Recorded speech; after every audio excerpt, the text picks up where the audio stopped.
10, Mary I. So this is a ruler who could have reserved a place in common history as the first woman ever to be, the Queen of England. Instead, she is mostly remembered as Bloody Mary, a name she acquired because of her staunch and violent opposition to the Reformation. Look, the interwebs don't like the B word, so I had to spell it out. So I'm hoping you figured out what I was trying to say. The most controversial part of her reign was her religious policy. Despite promises a month into her rise to the throne that she would not pursue forced conversion of Protestants, Mary had leading Protestant churchmen imprisoned. She sought to reaffirm papal jurisdiction over England, and when the deal with Rome succeeded, the Heresy Acts were reinstated, which allowed for the burning of heretics. This sent a wave of fear through England, and around 800 Protestant nobles immediately fled the country. I wonder why. In February of 1555, the executions began. Protestant Archbishop Thomas Cranmer was forced to watch the bishops Nicholas Ridley and Hugh Latimer being burned at the stake. Cranmer repented his Protestant faith, and technically, under law, he should have been absolved as a repentant, but Mary refused to accept his absolution and had him burned at the stake as well, just set an example, or for funsies. By the end of her terror, Mary had almost 300 people executed, most of them by burning at the stake simply for the crime of being Protestant. Her reign was relatively short, lasting a little over 5 years, since she passed in 1558 from either ovarian cysts or ovarian cancer and was succeeded by Elizabeth I. Number 9, Wu Zetian. Look, I know I said in the title of today that I'd be talking about evil queens, but I support all women's wrongs. And rulers in other countries tend to have different titles to their equivalent of queens. So Wu was born to a relatively wealthy family and had extremely progressive parents, becoming well versed in a wide range of subjects including writing, music, literature, and perhaps most importantly, politics and governmental affairs. By the age of 14, Wu was summoned to the imperial palace to become a concubine of Emperor Taizong. After his passing, the newly anointed Emperor Li Zi, the youngest son of the late emperor, who became Emperor Gaozong, brought Wu to the imperial court to be his own concubine. I'm not going to unpack that. In 654, Wu bore a daughter, but shortly after the birth, it passed, with evidence showing strangulation. So Wu accused Empress Wang of the death, and Wang lost favor with the emperor. The most popular theory is that Wu actually did the act to her own daughter.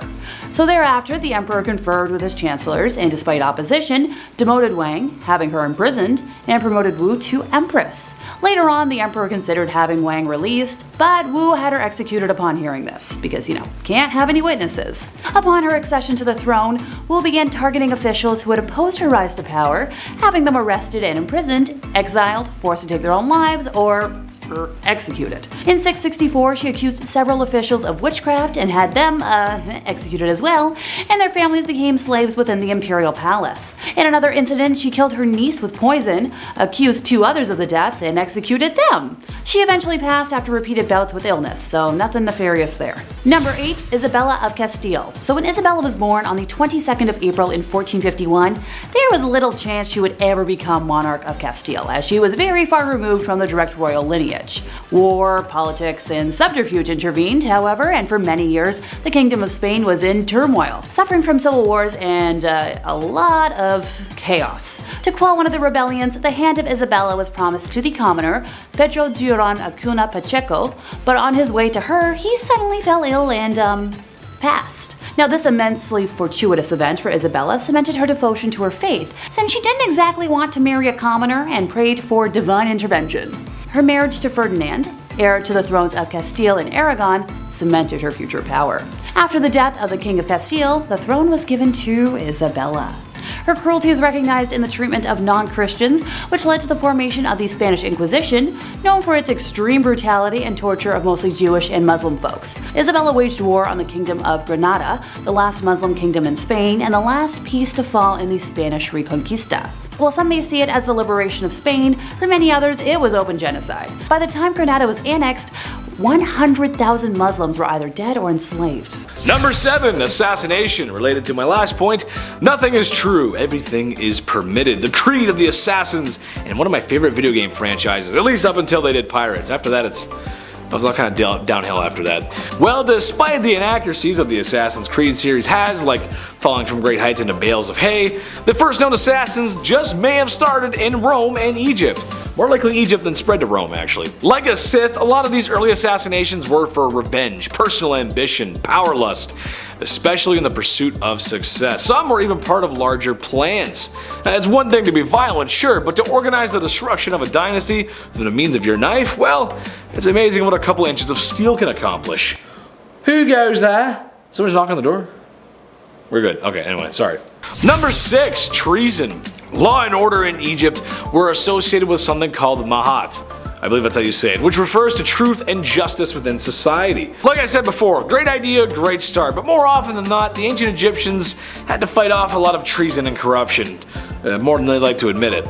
Like when King Ramses III chose the heir to his throne, and, well, it wasn't who his wife had picked out, so there was going to be problems. There was a lot of wives, sons, and breeding. There's confusing lines. So, in order to get what she wanted, she was going to stab him in the back. Literally. Well, her plot was unfoiled, and her and all the conspirators were immediately unalived as punishment. There wasn't even a burial service, as they were all thrown in the river afterwards. No amount of money or bribery could save them there. Number 5, thigh or leg. Ever sit down at the holiday dinner table and your uncle's cutting the turkey and says, "Are you a thigh man or are you a leg man?" Except he says the same thing every Christmas, and you can't wait for him to say it because that means you're another second closer to not being there. Anxiety's a heck of a thing, man. I don't have anxiety that bad. I'm just trying to relate to some of the people out there. I feel like I've been there with you. I don't know. Well, this was no Christmas, and this certainly was no turkey, but people we're talking about here. Yeah, we're talking about people. When someone was found to have done a serious enough crime, but not serious enough to be unalived, the authorities met in the middle by taking a leg. Oh, God, that's awful. Now, some of you might be thinking, well, I guess it's not that bad. You lose a leg and you move on. But imagine being held down and someone hacking your leg off with a bronze tool because steel doesn't exist yet. Oh, it's awful. Awful. No good. No painkillers. Number 4, homework. Homework, homework, homework. Homework. Love it or hate it. Well, I actually hate it, and so did most of my friends. Some say it's needed in a modern world to teach efficiently, some argue it doesn't do anything at all. I did my homework 90% of the time, believe it or not, and I know some of you are going to comment and say, "Oh, Chetty, no you didn't." I did, I really did. But when I didn't, I would usually come in and charm my way out of it. "Hi, Miss Middleton, you look great today. You're the best." It worked most of the time. What can I say? Usually on the female teachers, it didn't work on the male teachers though. But the worst that would happen is that I would lose a % off my grade here or there, but I just make it up back on the test, no problem. Well, scribes in ancient Egypt weren't so lucky. They were very important as they were literally the writers of the time. They described the history. It's pretty cool, actually. However, if they chose to stay up all night and play Call of Duty like I did, well, their punishment was a more of the violent physical variety and not so much the stern talking to or "I'm going to phone your mother" variety. My mom didn't care. Number 3, caning. Another creative punishment for crimes was caning of the feet, which is actually arguably the worst thing on this list. Since, we use feet every time we walk or do something, you're gonna need spa treatment after this one. A very simple process. The person is strapped down, feet exposed. A governing official then takes as many lashes to the feet as required. Painful, humiliating, and possibly dangerous. Cuts could lead to infection as we're walking around in heat, sweat, and, well, some folks, if you were poor enough, just didn't have shoes. The worst I ever got was a couple minutes in the timeout corner, except that my mom felt bad because I looked really cute and I was sad, and everything was fine. No spanking required. I was a good boy, I promise. There's some people don't think I was a good boy, but I really was a good boy. Number 2, barbecue. I feel like the moment humans discovered fire, well, that fire hurts, we wanted to throw everything in it and see what happens. Now, I jokingly call this segment barbecue, but that's because it's really horrible. Famously, a group of rebels in ancient Egypt were immolated after trying to overthrow the pharaoh, where after the barbecue from hell had finished, the pharaoh used these rebels as human torches. Wow, okay. All Fantastic Four jokes aside, it was horrible, smelly, and cruel. Don't ever do this, please. Number 1, adultery. Surprisingly, one of the most punishable crimes in ancient Egypt was being unfaithful, partly related to the lifestyle of Mahat and being truthful and just. It really makes sense. Just be a good boy. It makes a lot of sense, but some people don't follow that. The whole thing is bizarre because, well, no one really followed it. Especially the royals. I mean, they had kids with their sisters and brothers and cousins and others and all, it's messy. However, some folks did find themselves caught in this law, and when they did, they could succumb to anything on this list. For women, it was most likely the torch. For men, it was impalement and then being tossed into the river because, you know, better keep those love notes to yourself, folks. Not worth getting burned over. It's not worth it. Just keep these. Number 10, the oldest profession in history. Alrighty folks, we're kicking off today with a nice dose of internet no words, so bear with me here. If I sound convoluted, you know why. The Middle Ages in Europe witnessed a universal paradox of tolerance and condemnation with regards to the selling of one's body services.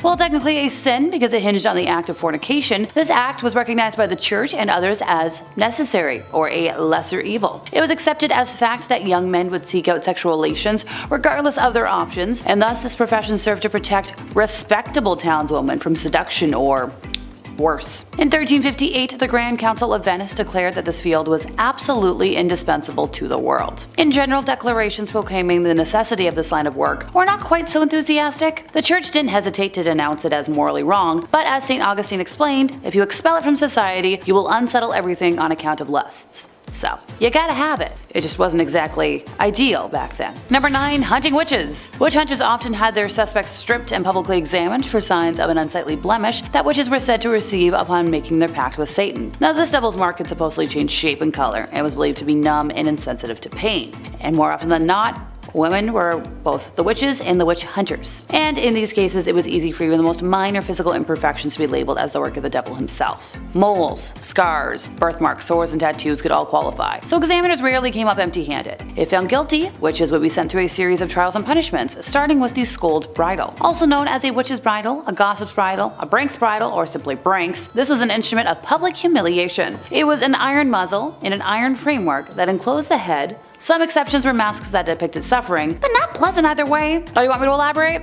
Alrighty folks. A bridle bit or curb plate around 5 cm by 2.5 cm in size was slid into the mouth and pressed down on the top of the tongue, often with a spike on the tongue as a compress. Ouchie. It functioned to silence the wearer from speaking entirely and cause extreme pain and physiological trauma to scare and intimidate the wearer into submission. Now, this prevented speaking and resulted in many unpleasant side effects for the wearer, including excessive salivation and fatigue in the mouth. Seeing how I've always been a chatty Cathy, I would have been sentenced to this, and my jaw hurts thinking about it. The wearer was then led around the town by a leash, and for extra humiliation, a bell could also be attached to drawing crowds. It was used as corporal punishment for other offenses, notably on female workhouse inmates, and the person to be punished was placed in a public place for additional humiliation, and who knows what else. I'm sure you can put 2 and 2 together. There's things I cannot say. Number 8, bathing in what now? Aptly named the BLOOD Countess, Elizabeth Bathory was a Hungarian noblewoman and was one of the most prolific female serial killers of her time. At the end of the 16th century and beginning of the 17th, she tormented and killed up to 650 young women at her castle in what now known as Slovakia. The macabre nickname came from her apparent tendency to bathe in the redness of her victims, as she believed it would help her maintain her youthful looking skin. I'll stick to my Epsom salts and the occasional bath fizzy. Oh, and my cleansing routines. Look, I swear my one cleanser from the ordinary might look suspicious, but it's not human redness. I just play a vampire professionally, folks. I'm not an actual one.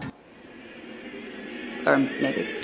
Number 7, Catherine de Medici. I'm chuckling, but I'm glad my obsession with rain in high school is about to come in handy. So, serving as the Queen of France from 1547 to 1559, Catherine had enormous political sway over her sons, the French kings Francis II, Charles IX, and Henry III. They reigned through the French wars of religion and faced problems with a group of Calvinist Protestants called the Huguenots. It is widely believed by historians that Catherine attempted to have their leader, Gaspard II de Coligny, assassinated. The attempt failed, and fearing retaliation from the most powerful folks in power, Catherine planned to kill them all before they could take action. The result was the St. Bartholomew's Day Massacre, which resulted in the deaths of between 5,000 to 30,000 Huguenots. Number 6, Lady Elizabeth Bathory.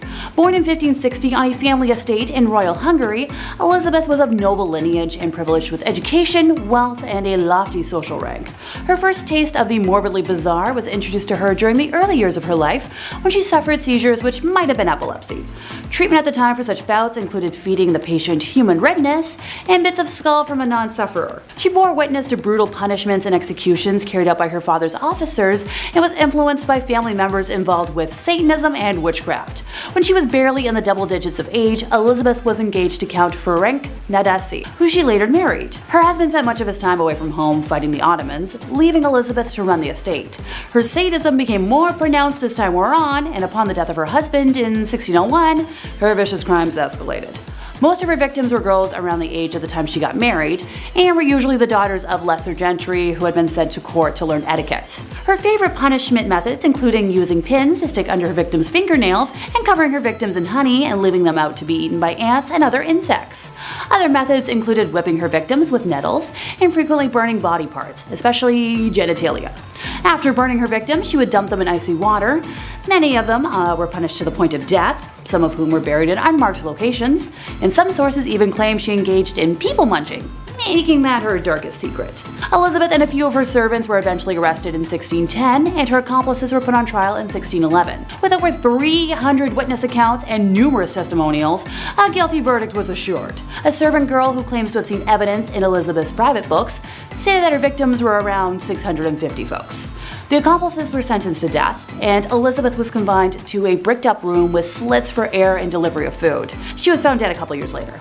Number 5. Marie Antoinette. So France's queen between 1774 and 1792 was Marie Antoinette, who was, the last queen before the French Revolution. She had quite the reputation for splurging on expensive things and found herself in quite a few scandals. One in particular was the affair of the diamond necklace. So Countess de la Motte, a young lady, pretended to be the queen's friend and entered the French court in 1785. She fooled a high society member into believing that Antoinette loved him. She even hired a body-selling worker and disguised her as the queen and convinced the man that Marie wanted to purchase a diamond necklace.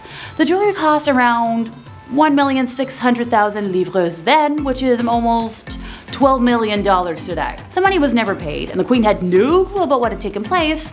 But even though she was innocent, the public still despised her. Granted, she's mostly known for her infamous dialogue. When French subjects could not afford bread, she said, "Let them eat cake," which fueled the French Revolution and ultimately led to her execution. Number 4. Queen of Castile. So Juana la Loca was the Queen of Castile from 1504 to 1516, and she suffered from various mental disorders. After her husband passed in 1506, her father buried his body. However, Juana used to open the tomb and caress her husband's dead body, and ultimately she ordered the body dug out and kissed her husband's feet. Additionally, she would carry his coffin everywhere with her, and actually kept it under her bed. Years later though, she eventually allowed his burial outside her window. Look, I just keep weird dolls under my bed. Number 3. Maria Eleonora of Brandenburg. Maria Eleonora, born on November 11th of 1599, passing eventually on March 28th of 1655, held the title of Queen of Sweden from 1620 to 1632 as the wife of King Gustav II Adolf. Coming from a noble German family, she belonged to the prestigious house of... I'm not even going to try and say that. However, when Maria and Gustav gave birth to a girl with a genetic condition causing excessive hair growth, Maria was deeply shocked.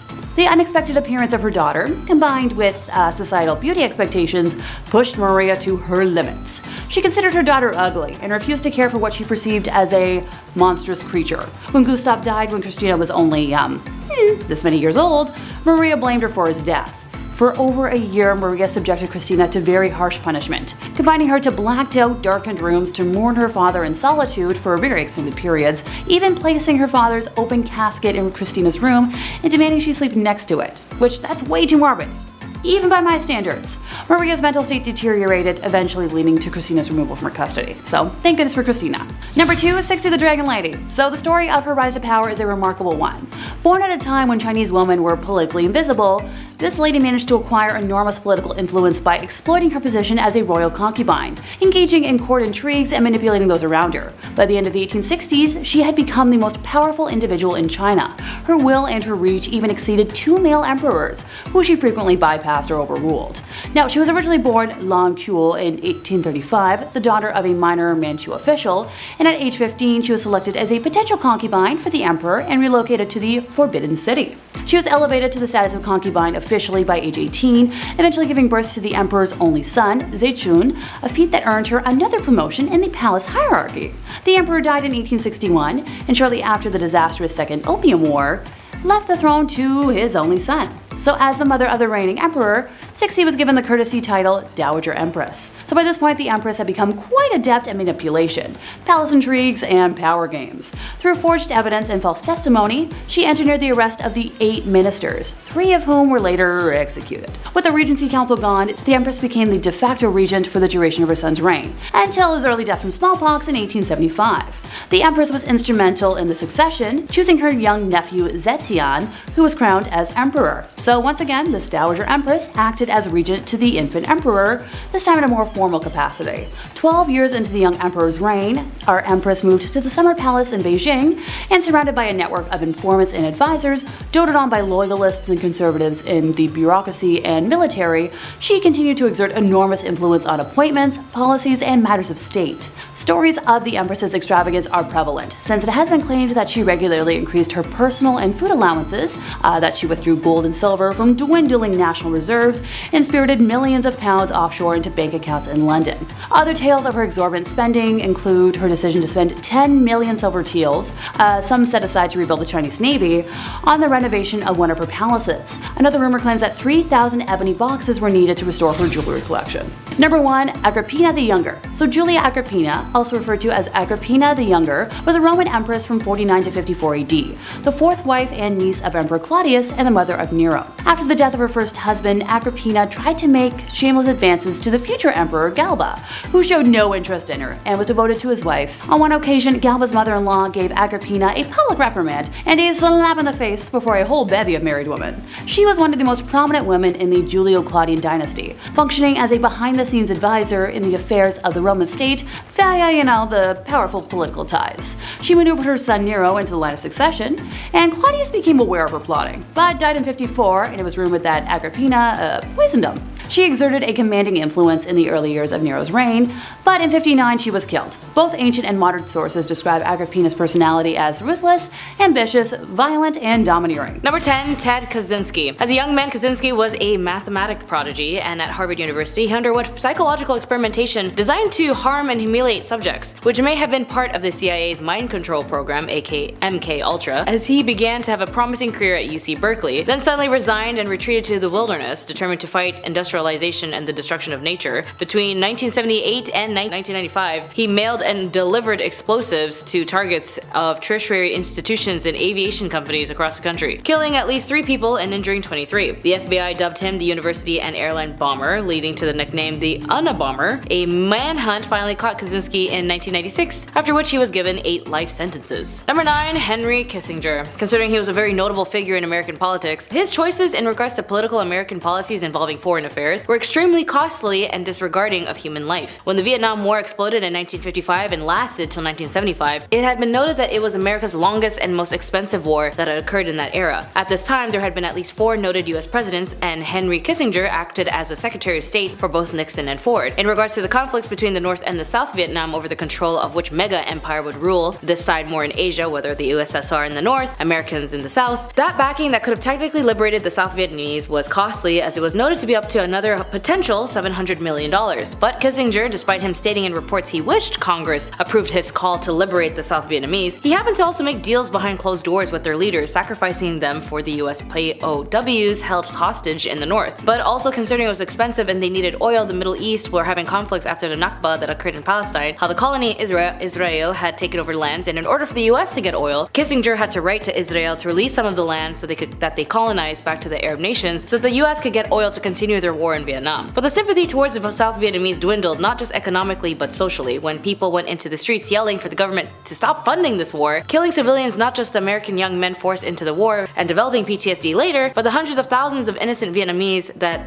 had also died. Kissinger had the gall to also say to President Ford in a quote, "If you do that, the American people will go in the streets again," and referring to the Vietnamese, "Why don't those people die faster? The worst thing they can do is linger on." Yeah, he said that. As a result, the $700 million that could have liberated the South Vietnamese mysteriously was rejected by 76 congressmen into the Senate and went towards the colony Israel instead. As well as in regards to the Bangladesh Liberation War, Kissinger sneered at the people who bled for the dying Bengalis and even called Indians bastards.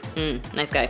Number 8. Harvey Weinstein. For sure, this guy is pretty new for the history books, but he will for sure be mentioned in law books in regarding to blackmailing, coercion, and so much more messed up stuff like physically harming and harassing women and threatening their career. As a former Hollywood film producer, he became the center of a high-profile criminal case that brought attention to issues of harassment and physical harm in the entertainment industry. The allegations against Weinstein were a catalyst for the Me Too movement, a social media campaign encouraging survivors of harassment and harm to come forward with their experiences. The movement shed light on the widespread issues of misconduct in various industries. Weinstein faced a high-profile trial in New York in early 2020, and the trial included testimony from multiple women who accused him of misconduct. On February 24, 2020, Weinstein was then convicted of physical non-consensual harm in the 3rd degree and criminal act in the 1st degree. He was then acquitted for more serious charges, including predatory harm. Number 7. Serfdom. In most Middle Ages communities, the king technically owned all the land in an area. He would lease it out to noble barons in exchange for an oath of their loyalty, and then these nobles had the freedom to govern their land and impose taxes as they pleased. Yeah, as you can expect, they were pretty brutal about it. This privilege for the few landed barons came at a great cost to the serfs. Now this was the poor mass of people who had no land and no rights. They were essentially treated as slaves by the local nobles, and they toiled on the land and brutally worked 6 days a week from dawn until dusk. Per the feudal system, they were forced to produce crops, raise livestock, and offer some value, to pay their liege lord for the use of the land. And the grind never ended. If you were born into the lower class, it was extremely likely you would remain there for your entire life. There was no social mobility or opportunity to work through one's birth position. Instead, the poor, unwashed masses simply kept working hard and toiling away with no chance of ever improving their lives. If that's not evil, I don't know what is. Number 6. Getting married way too young. Yeah, medieval females obtained the status of married woman very early. At the age of a girl reached the age of majority and was entitled to marry. Now, in this scheme of things, the choice of her future husband was based entirely on her parents' will. No wonder a marriage sanctioned by the law of the church should not be a nightmare for many wives. Under civil law, a husband was permitted to moderately physically harm his wife. Actually, a medieval tradition advised a husband to treat his wife as a pupil. So teach her place. So a lot of desperate women, therefore, killed their husbands. The legislation of those times had detailed regulations governing punishment for women who had killed their husbands. They were sentenced to death by burning alive or burning at the stake. Kinda like a witch. Creative, but not really. Number 5. Have more than 10 offspring. Yes, I know this can be a touchy subject, so just bear with me here. I'm not calling giving birth evil by any means, or having multiple offspring by choice evil. I more mean that back in the day, it was a woman's job to essentially reproduce as many offspring as possible to help around the home and to continue on the family name. As somebody who has zero interest in ever reproducing, and that is my personal choice, I have many friends who have, and I will be a fantastic aunt. The thought of giving birth once is terrifying, never mind that often. I read about a lady who had 17 offspring, and sure, while some of those might have been multiple births, I can't even imagine the pain. Or also just raising that many little ones, being responsible for that many little ones. The stress, no thank you. All the props to them, but evil because they were forced to, not because they wanted to. Number 4, take up the waist. After that last one, let's start this point with a fun fact, shall we? So the British word for toilet, loo, derives from the French gardez l'eau, meaning, watch out for the water. Gardez l'eau, je parle français. This comes from the fact that, in medieval Europe, people simply threw the contents of their chamber pots out of the window onto the streets. Now before throwing the waste out of the window, they'd yell, gardez l'eau. The term gardez l'eau first came to English as gardy loo, and then shortened to loo, which eventually came to mean the toilet itself. People in the Middle Ages were no less sensitive to foul odors or disgusted by human waste than we are. They also didn't understand exactly how human waste could spread disease, but they knew it, did. They just thought it was something to do with its odors. And hey, while we're on the topic of hygiene, in the early Middle Ages, women passionately cared about personal hygiene. Many townspeople took a bath, and there were a lot of bathhouses in towns. But due to the total victory of Christianity, life kind of changed. With all bathhouses being public, the church viewed it as a violation of moral standards. So then they closed them, and then untidiness was elevated to the level of virtue. Look, I'm a bit of a Christianity hater, so I'm just gonna leave that one be. Number 3, V-Day traditions. So during medieval times, they believed that if a young woman ate strange food on Valentine's Day, she'd dream of her future husband. And at a time where normal meals were delicacies such as a boar's head sewed onto a turkey's body, these weird meals were,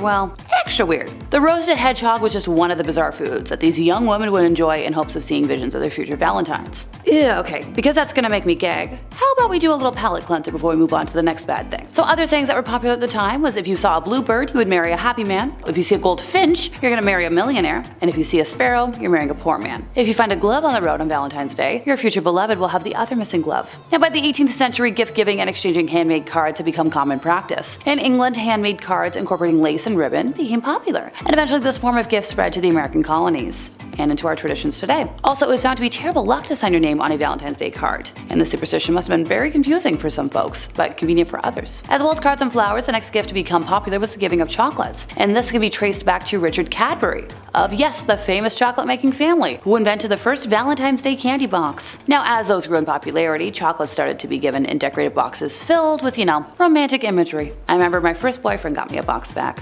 Way back when. It was a box of chocolates. I think my mom still has the box, because it was a really pretty box. Number 2, institutionalized. Okay folks, back to the icky stuff. Being sent away was a way to impose a pious life of no ownership or wealth, sexual relationships, any devotion to God, and administer healthcare and alms to the most unfortunate in society. In reality, it didn't always work. It was a way of kings, lords, and earls banishing troublesome wives, just to get them out of sight, out of mind. They could even do it to young that they didn't want to have around. Just a way of cleansing the soul, if you'd like. Hey look, if we're looking at the upside, a woman from aristocracy only had 2 options in life. Marry a man who could support you, or join a nunnery. Now, virginity was an integral requirement for a nun in the very early medieval period, because physical purity was considered the only starting point from which to reach spiritual purity. A nun was expected to wear simple clothing as a symbol of her shunning of worldly goods and distractions. The long tunic was typical attire, with a veil to cover all but the face as a symbol of her role as a bride of Christ. The veil also hid her hair, which had to be kept cut short. Nuns could not leave their nunnery in contact with outside visitors, especially men. That was kept to an absolute minimum. No temptation here. Granted, life isn't perfect. There was a couple of little scandals. I know there's one in mid-12th century, where at the Gilbertine Wotton Abbey in England, a lay brother had a sexual relationship with a nun, and on discovery of the sin, was castrated. It's kind of a common punishment of the period for that type of crime. Can we bring it back? Not for cheating, but for bad things. Number 1, take care of the monthly visitor. As someone who's currently dealing with my regular monthly episode of cramping and being a miserable witch, how women had to deal with this in history before modern products is very much evil in my book. So it was very much a vastly different experience than it is today. To start, medieval women had fewer periods than today's women. Poor nutrition and hard work meant that they had very low body fat, and a woman needs to have some sort of it, or her reproductive system slows down and menstruation ceases. In our modern words, for example, medieval women could use a makeshift, pad or tampon. Pads are made of scrap fabric or rags, hence that's where the phrase came from. Cotton was preferred though, because the material absorbs fluids better than the alternative, which was wool, which is also itchy and uncomfortable. There is some archaeological evidence to show us that some women may have worn panty-like garments, and they could also wind cotton fabric around a twig, and you make of that what you will. Interesting side note though, a common type of bog moss found throughout medieval England. Now the long official name I can't say, but the popular name was Blood moss, and people realized that they could use it in the battlefield as first aid. So, put 2 and 2 together. Also, the main reason why medieval petticoats came in red, it was fashionable, decorative, but it was good at disguising accidents. Maximilien Robespierre. It is pretty well known conception when it comes to the French. Riots, protests, and petitions and revolutions are pretty coherent. Every time the citizens of France are pissed off about something, you can guarantee they'll be on the streets and ready to go. But when did this start? Well, in 1789, when King Louis XVI needed more money, he failed to raise taxes, and when he had called a meeting with the State General, a man named Maximilien Robespierre came about after he was inspired to become a political advocate for the revolutionary cause, especially since the fact that he defended the will of the people with such conviction that he was nicknamed the Incorruptible at the time.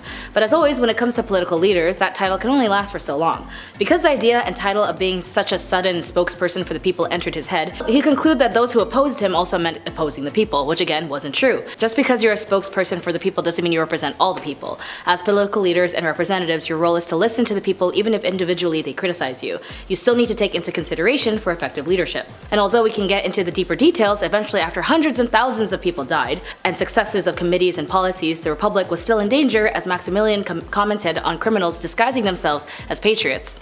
In summary, the use of the guillotine was used about 16,594 times, and in the end, victims of the massacres were noted as they were caught in the crossfires of the patriotic bloodshed. In the end, his quasi-dictatorship obsession came to the end when he himself, Maximilian, was also guillotined. Number 9. Beverly Ellett. Like all ordinary people, it all starts with a specific moment in time where a switch is flipped and you no longer see yourself as the bad guy, or if there's a sense of self-awareness, maybe you do know but you just can't stop. In the cases of Beverly Ellett, she was actually always into the idea of taking care of somebody, and when she was young she had the tendency to practice medical stuff, like play a nurse or do gauzes and cast. But it wasn't in a form of, oh I want to learn how to be a nurse, it was more so of like, hey I'm hurt, can you pay attention to me kind of thing. Even to the point the obsession and desperation of being paid attention to would lure her to causing inflictions onto herself, and then convince her own doctor to even remove her healthy appendix. She then left school and at 16 took a course in nursing, as this was in 1968, so everyone was just doing things very early on. And as soon as she finished her course, however, she got into a hospital, and in 6 months of hell, specifically over a period of 59 days, she would harm and kill over a dozen children. Every child under her care would suffer from cardiac arrest, chest pains, life support, and insulin overdose. The sad part was, because she was a pediatric nurse, people trusted her fully with their children, thinking she was taking care of their kids, but after staff grew skeptic of another child's death, that's when they found out she had access to drugs and eventually led to her arrest. When she was being interviewed, she apparently laughed, smiled, smirking that she wouldn't go to jail, but justice prevails, and as on May 1993, she was sentenced to life in prison. Number 8. James Patterson Smith.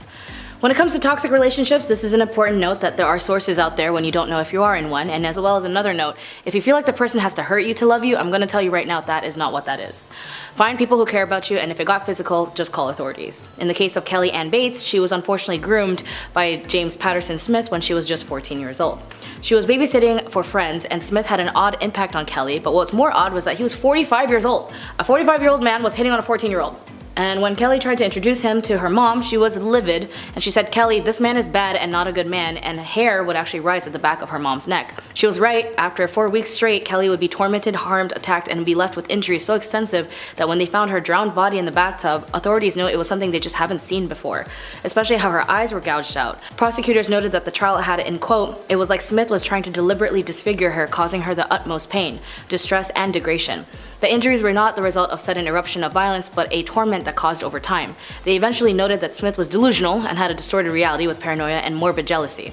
It only took the jury only 1 hour to sentence the man to life. Number 7. Ed Gein. Ed Gein, also known as the Butcher of Plainfield or the Plainfield Gowl, was an American killer and body snatcher who gained infamy for his gruesome crimes in the 1950s. His activities served as a partial inspiration for various fictional serial killers in books and films. Gein's crime was discovered in 1957 when police investigated the disappearance of a hardware store owner, Bernice Warden. During a search of Gein's property, they found Warden's decapitated body hanging in Gein's shed, dressed out like a deer. Dressed like skinned. Further investigation revealed a house of horrors, as Gein was a grave robber who exhumed corpses from local cemeteries. He admitted to creating a variety of items from human body parts, including clothing, furniture, and masks. Gein's gruesome artifacts shocked the public so much and fueled sensationalized media coverage, and Gein was suspected in the disappearances of 2 other individuals, but only 2 deaths were definitely linked to him, Bernice Warden and his own brother, Henry Gein. Ed Gein was declared mentally unfit for trial and spent the rest of his life in psychiatric institutions. He was then diagnosed with schizophrenia, and his confinement included time in the Central State Hospital for the Criminally Insane in Waupun, Wisconsin, later in a mental health institution. He was kind of inspired for that chainsaw massacre thing as well. Number 6. Clementine Barnabet. Clementine Barnabet was an American woman who gained notoriety in the early 20th century for alleged involvement in a series of deaths in Louisiana. Barnabet claimed to be a member of a religious cult led by her father, Raymond Barnabet, and she asserted that the cult believed in cleansing the world by killing those that seemed sinful. Between 1911 and 1912, a series of brutal axe deaths occurred in Texas and Louisiana, and Barnabet confessed to being involved in some of these killings. In 1912, Clementine was arrested along with her father, 2 brothers, and the connections of these deaths. She confessed to her involvement in the crimes, claiming that she and her family were carrying out God's works, killing sinners. It was a job. Bernabet's confession came under scrutiny, as some believed it might have been coerced or influenced by her father, but there were also doubts about the accuracy of her statements. And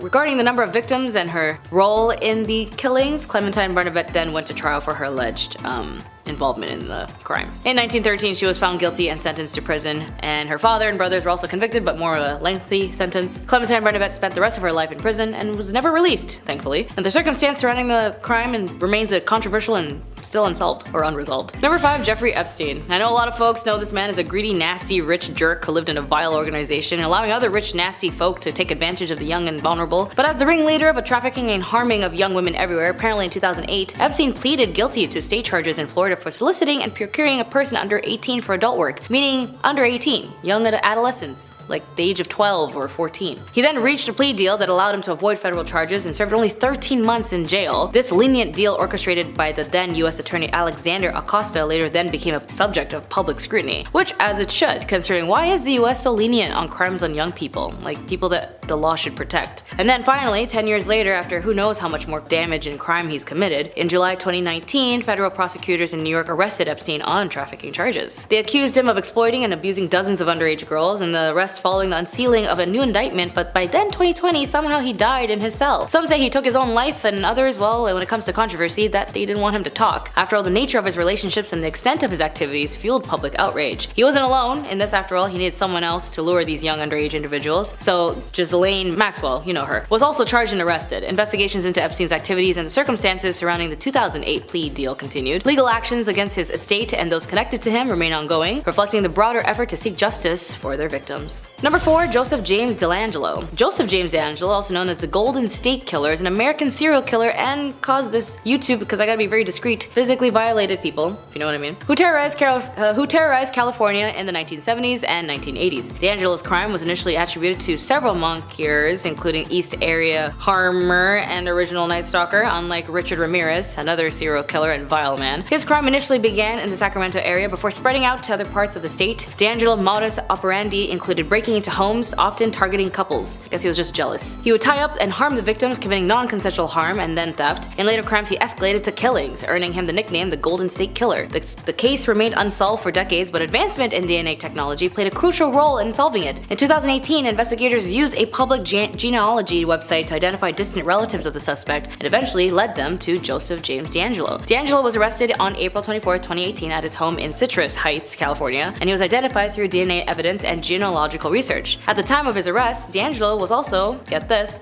a former police officer, which added to an extra layer of shock to the case. In August 2020, DeAngelo was sentenced to life in prison without the possibility of parole, and the sentence marking the conclusion of one of the most notorious unsolved criminal cases in US history. Number 3. Nathan Bedford Forrest.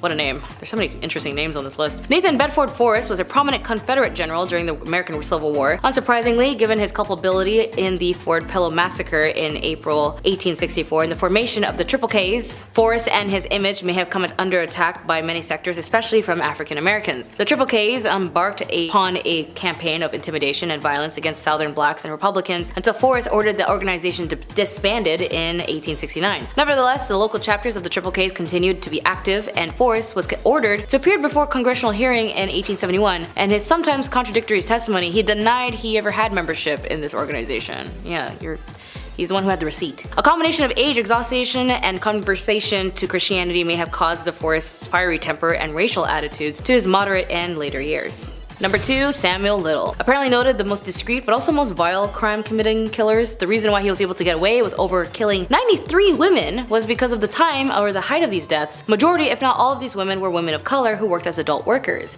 And because in the 70s, law enforcement didn't prioritize people of color or the occupation of working as an adult worker, any case of missing persons from both of these factions as a cohesive was met with dismissal. So Samuel, who had a bloodthirst for control and death, committed to these crimes only to these main demographics and even admitted that once he was caught at a homeless shelter in Kentucky. Originally the arrest was over narcotics, but while they tested DNA, they found the link to his crimes that were left as cold cases. And he actually memorized all of the victims that he had killed. That's crazy. Number 1. Raymond Valentine and John Heler.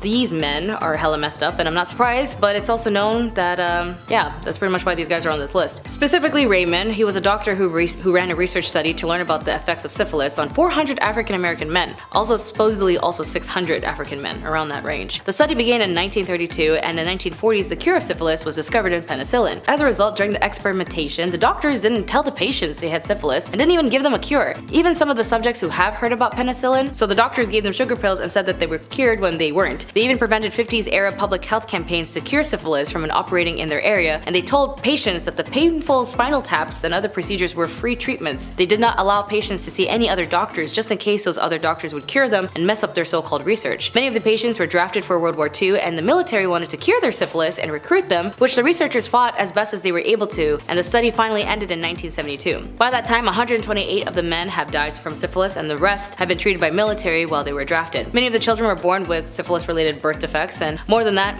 born dead. The last victim of this gross and horrible experiment, also known as the infamous Tuskegee syphilis study, was Ernest Hendon, who died on the 16th of January 2004. According to Fred Gray, a lawyer who represented victims of the study of the federal lawsuit, eventually in the courts as well as the study of the law of the case brought to wild attention of the three that were unethical of this study. Evidently, the rights of the research subjects were violated. The Tuskegee study raised a lot of host of ethical issues such as informed consent, racism, patronism, unfair subject selection in research, maleficence, truth-telling, and justice, among others. The gross part that even though the research helped reduce syphilis, John got an award for it, despite the traumatizing things that he had done to the patients for life. Number 10. Dracula. The man, the myth, the legend, Vlad the Impaler. This dude was so down bad, he was the inspiration for Dracula.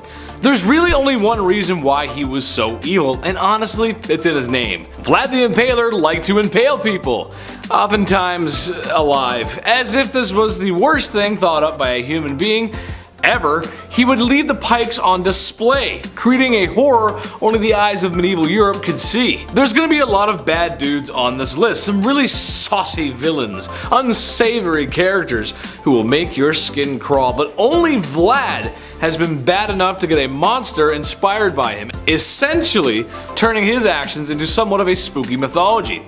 Dude gives off some serious goth energy. There's a few portraits of him, but if you look at it, he's got this stare in his eyes, like he wants to impale me or something.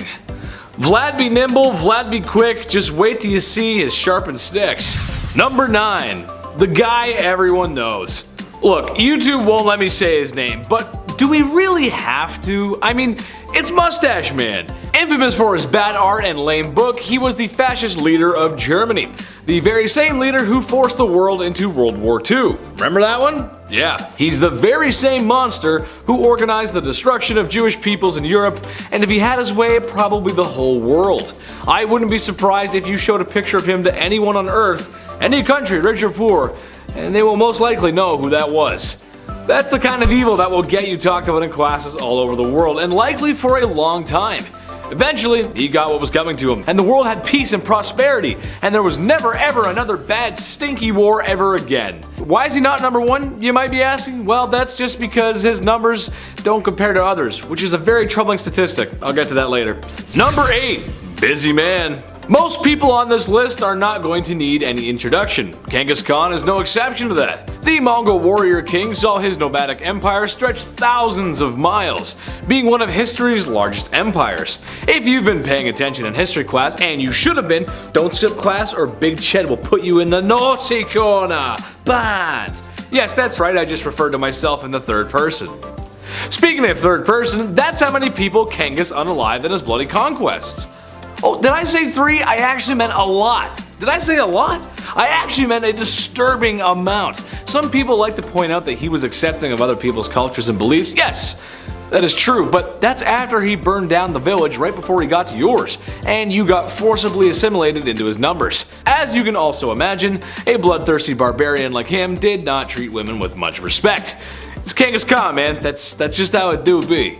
Number 7, Basil Zemorov. When it comes to a good salesman, from what I've been told from friends who used to do door-to-door or did retail and the require of commissions, they always tell me that it's about human connection. And as for Basil Zemorov, he was viewed as a master of bribery and corruption. Considered as the mystery man of Europe, you're looking at the most important people of the time when it comes to influencing the political scene in Europe with his arms deals. On both sides, he would actually sell weapons where he'd be dubbed Merchant of Death. He didn't care which side he was selling to, just as long as he was selling. After all, considering the current times, war is a business. Not even at the expense of civilians or human life as a whole. To men like Basil, they only care about money. Even today, despite his transactions, they remain a mystery as he took up 2 days burning as much evidence as possible. After the First World War, he wanted more money and focused on the conflicts in Greece, where he single-handedly convinced both parties between Venizelos and King Constantine to use his weapons against each other. He was basically playing Sims, but in real life. In the end, his life was shaped by seizing opportunity wherever he could find it, and through his self-serving businesses dealings, he helped shape the power dynamics of Europe and thus played an instrument part in the history of the continent. Number 6, Brenda Spencer. I Don't Like Mondays is a song by Boomtown Rats and a famous quote by our favorite cat, Garfield. But for the 16-year-old Brenda Spencer, who the song Boomtown Rats is based off of, is one of that's very concerning. Brenda Spencer had killed 2 adults and wounded 8 children in a sniper attack on a San Diego elementary school in 1979. The reason, she said, it was just because she didn't like Mondays. And she had a very specific color that she liked, and if you were wearing it that day, you were shot. Her parents were separated when she was young, and she was left in the custody of her dad, and her father did try to bond with her after noting she had a knack for shooting birds with a BB he took on himself to get her a semi-automatic. Why? I don't know either. But he could have just taken her to like the mall or something. But apparently, according to Brenda, she said the reason why her dad got her the weapon was because she knew she was depressed and there was rumors that she wanted to take her own life. The morning of the event that took place is when her separated father left home and she was supposed to be at school, but it was noted by her teachers she had no interest in academics. And so she lived next to an elementary school, and when she saw the children and adults around, that's when she fired.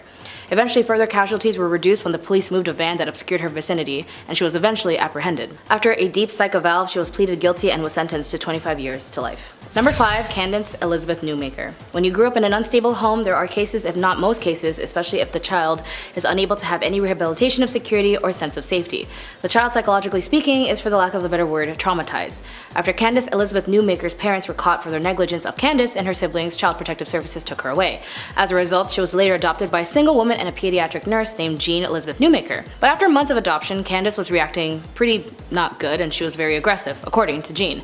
She even killed her pet goldfish and started playing with matches. Keep in mind, this was all under the allegation of Jean, as she would also give Candace medication and take her to a psychiatrist due to her reckless behavior.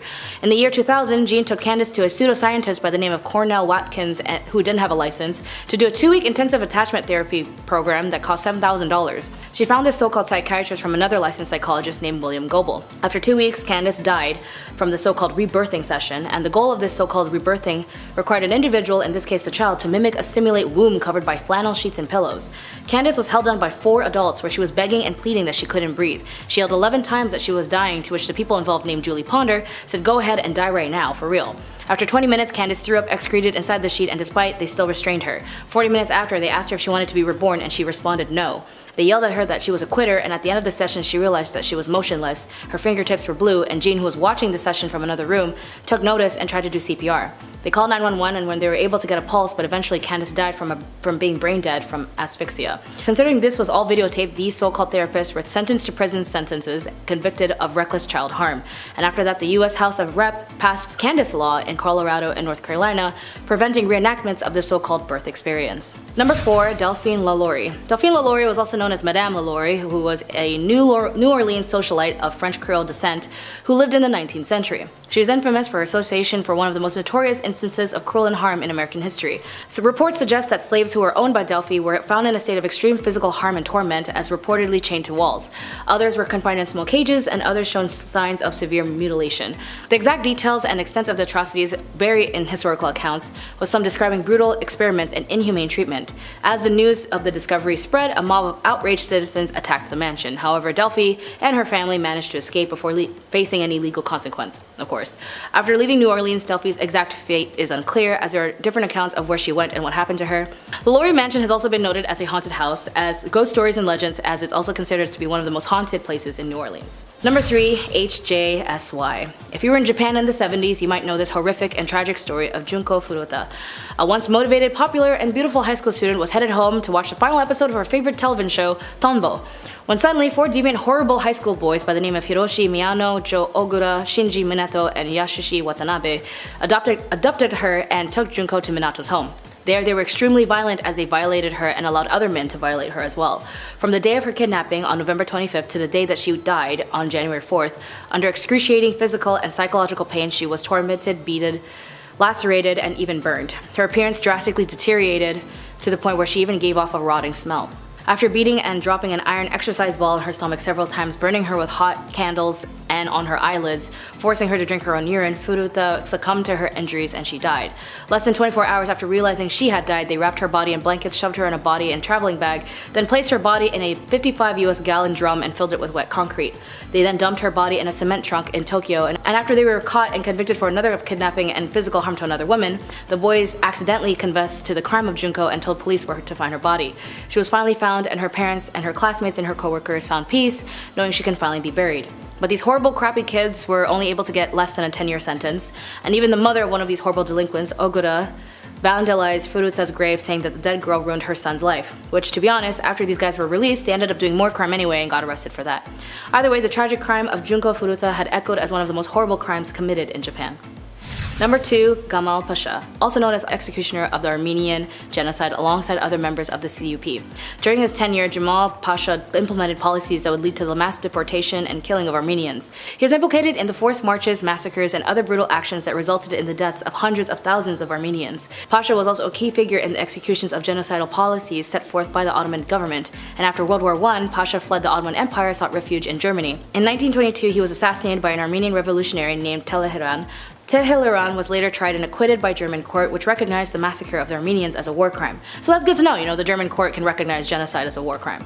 Pasha's role in the Armenian genocide is remembered as one of the broader historical narratives surrounding the events of 1915 and 1923, during which the Ottoman Empire systematically targeted and killed a significant portion of Armenian population. The genocide remains as a historical debate, with Turkey officially denying the term genocide to describe these events. However, many countries and scholars around the world recognize that this was a genocide, which, if anything, any nation that has the audacity to eradicate a nation of people by displacing them, cutting off their water, killing hundreds and thousands of their children, obliterating generations of family trees, and literally committing violence on civilians is a war crime. It is a genocide. Finally, number 1, King Leopold. Although he's a king, a lot of people seem to not know that the trauma inflicted this so-called king had as a significant role in Congo. Congo had suffered his horrible and vicious rule as Leopold acquired control over Congo's free state as his private property during the time when European powers were competing for territories in Africa. While officially presented as a philanthropic and humanitarian venture, Leopold's administration in the Congo was marked by exploitation and brutality. From forcing them by using methods of extracting resources that were often brutal, involving the use of violence, mutilation by cutting off their hands and feet by making them also stare at their lost appendages, and forced labor of the Congolese people. The atrocities committed during this period had been well documented, with the estimates of death toll ranging from several hundred thousands to millions.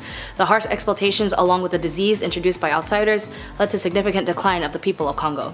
Villages were ravaged and families were separated, contributing to the long-lasting impact of Congolese society.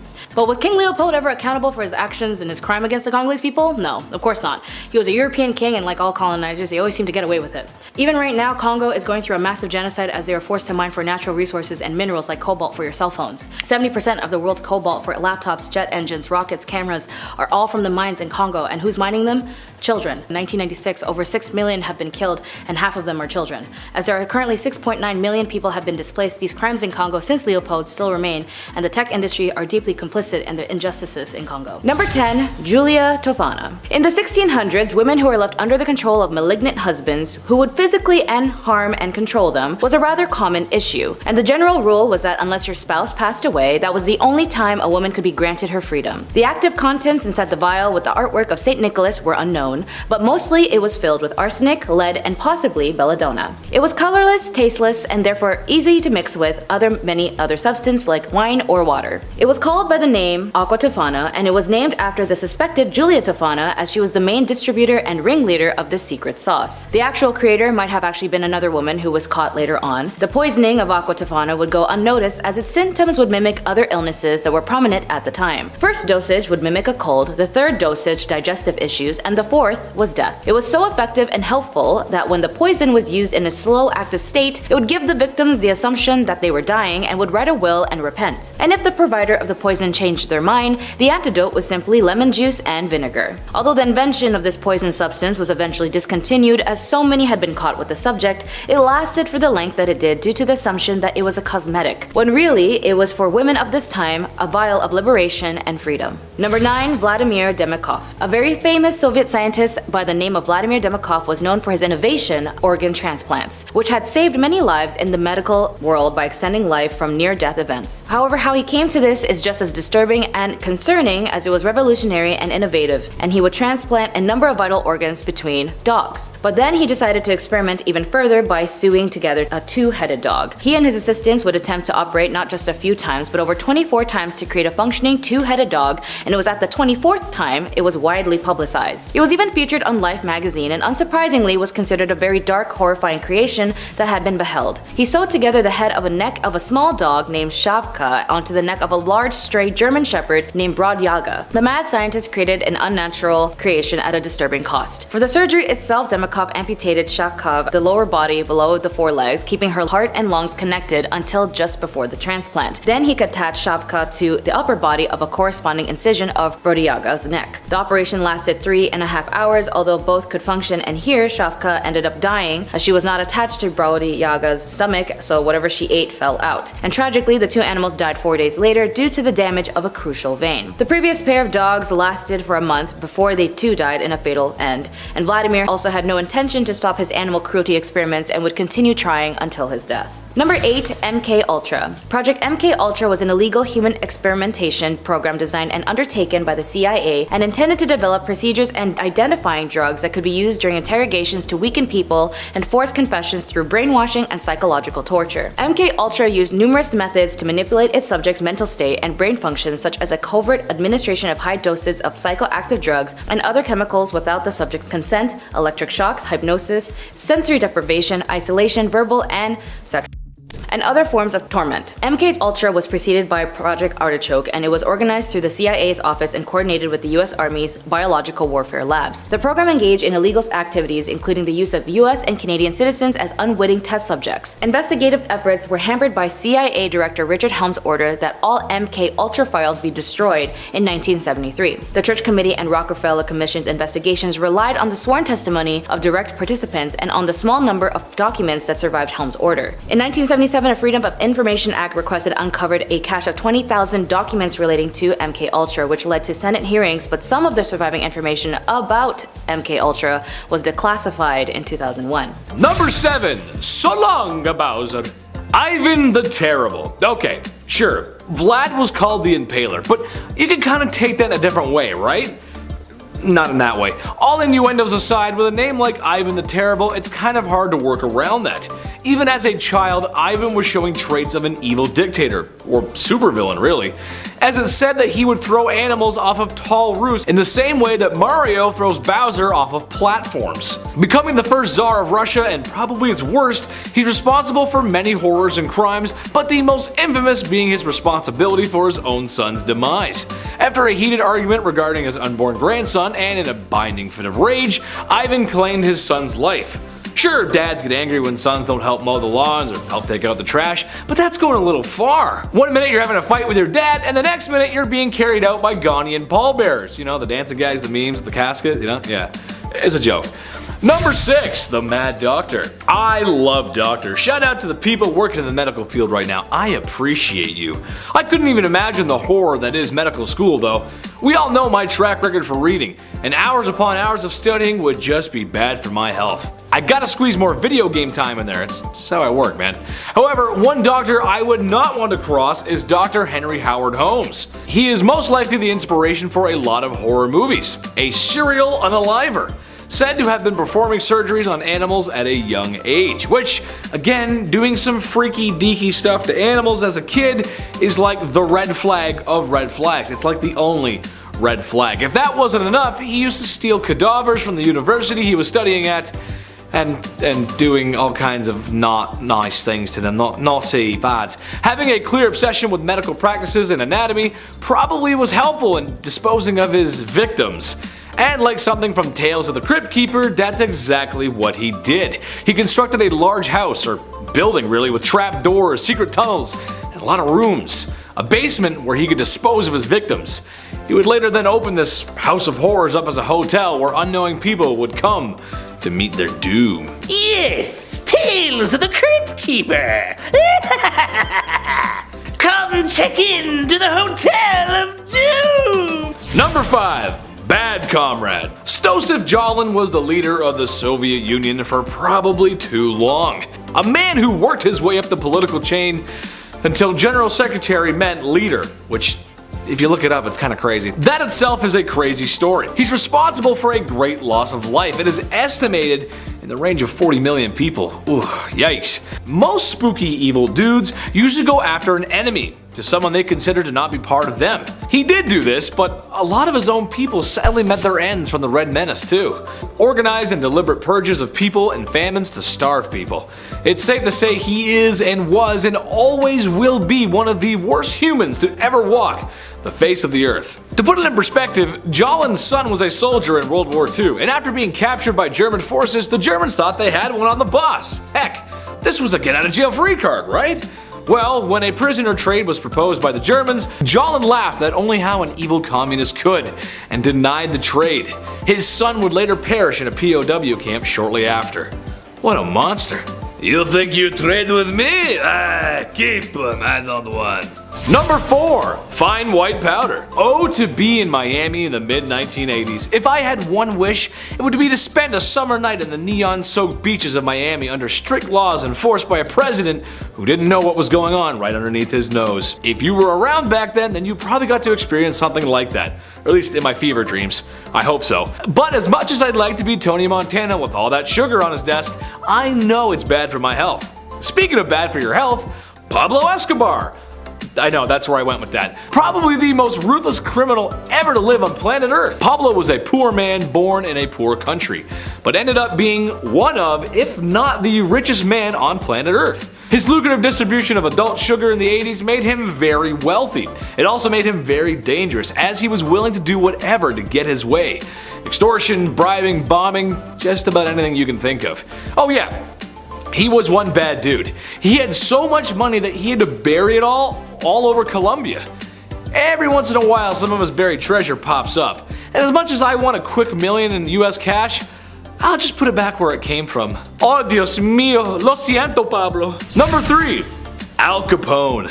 Another ruthless criminal, and honestly, Capone walked so gangsters like Pablo could run. Part of the ruthless Italian mafia that was the outfit, Capone worked his way through the ranks during 1920s Prohibition America, earning millions in his time where really just $100 could stretch a long way. Capone is noted for his violent behavior throughout his life and the many accidents he caused directly or indirectly. Prohibition and the Depression were hard times for a lot of folks in America. However, the media and the people of Chicago at first always wanted to see what the lavish gangster was up to, as his criminal life became somewhat publicized. Most likely due to his wealth. The dude was rich. He eventually would get arrested and sent to Alcatraz, which was probably the worst prison in America, or the best Call of Duty Zombies map, depending on how you look at things.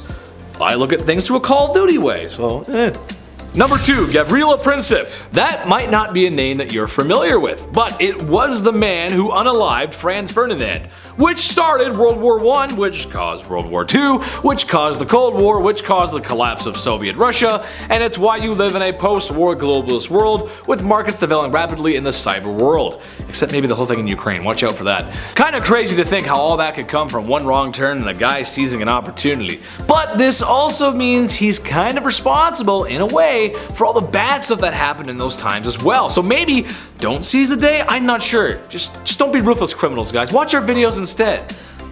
Although I could blame them for failing my math test in high school. Yeah, we'll go with that. Number 1, Mao Zedong. I'd like to come out here and tell you all about the chairman of China, but that simply is just too hot for TV, and if it's too hot for TV, it's too hot for YouTube. Basically, he was the dictator of communist China and is responsible for many lives lost. It's estimated to be somewhere in the range of 60 to 80 million people. Whoa! Dude was down bad, the definition of down bad, and although many were told to adore him, there's still a great many people who remember the terrible things he's done. From Beijing to Hong Kong, there's not a person around who doesn't know who he is.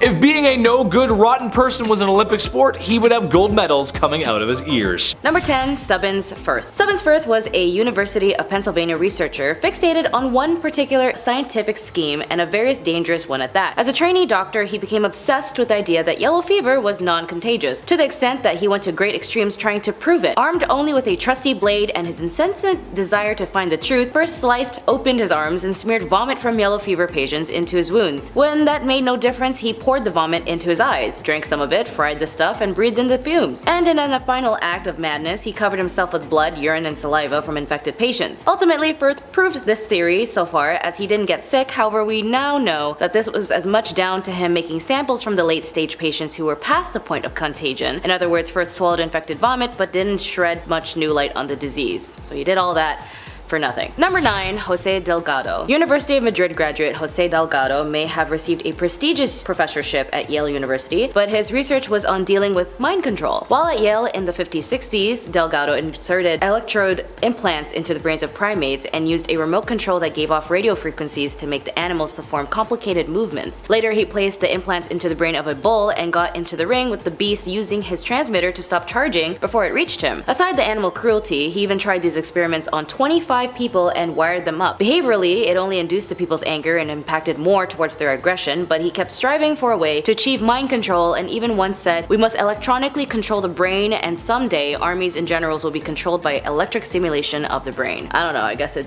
doesn't work. Number 8. Paracelsus. Switzerland Paracelsus' contributions to toxology were based heavily in astrology, and he is quite well known for offering the community a wide array of useful ideas and innovations. He was a pioneer in several aspects of the medical revolutions of the Renaissance, emphasizing the value of observation in combination with received wisdom. However, for all of his use, he also thought he might be able to create a homunculi, or small humans, who stood no more than a foot or so height and performed actions very similar to Gollum. Not Gollum from Lord of the Rings, but pretty close. He is said to have run away after turning on their master. The homunculus creation used bits of people using semen and hair. To him, the fully grown homunculi was supposedly greatly skilled in art and could create giants, dwarves, and other marvels. As though they are art they are born, and therefore art is embodied and inborn in them, and they needed to learn it from, well, no one. Well, it didn't end up working because they ended up dying right away. Number 7. Philip Zimbardo. An American psychologist and a professor at Stanford University, was known for his involvement, leadership, and administration on the research of the Stanford prison experiment. He was heavily criticized as the experiment was seen unethical and scientific reasons. The Stanford prison experiment was a psychological experiment conducted to stimulate a prison environment to examine the effects of situational variables on participants' reaction and behaviors. Participants were recruited from the local community with an ad in the newspaper offering $15 per day to male students who wanted to participate in a psychological study of prison life. Keep in mind, $15 back then is roughly $114 today. Volunteers were chosen after assessments of psychological stability and then randomly assigned to being prisoners or prison guards. Over the following 5 days, psychological harm of the prisoners by the guards became increasingly brutal. After psychologist Christina Maslach visited to evaluate the conditions, she was upset to see how study participants were behaving, and she confronted Zimbardo, and he ended the experiments on the 6th day. The SPE had been referenced and heavily criticized as an example of an unethical psychological experiment, as a harm inflicted on the participants in this and the other experiments in the post-World War II era. Because of this experiment, it prompted American universities to improve their ethical requirements and institutional review on human experiments to prevent them from being similarly harmed. The goal of Zimbardo's primary reason for the conducting of the experiment was to focus on the power of roles, rules, symbols, group identity, and situational validation of behavior that generally would repulse ordinary individuals. But with one positive result of the study is that it altered the way the US prisons are run. For example, juveniles accused of federal crimes are no longer housed before trial with adult prisoners due to the risk of violence against them.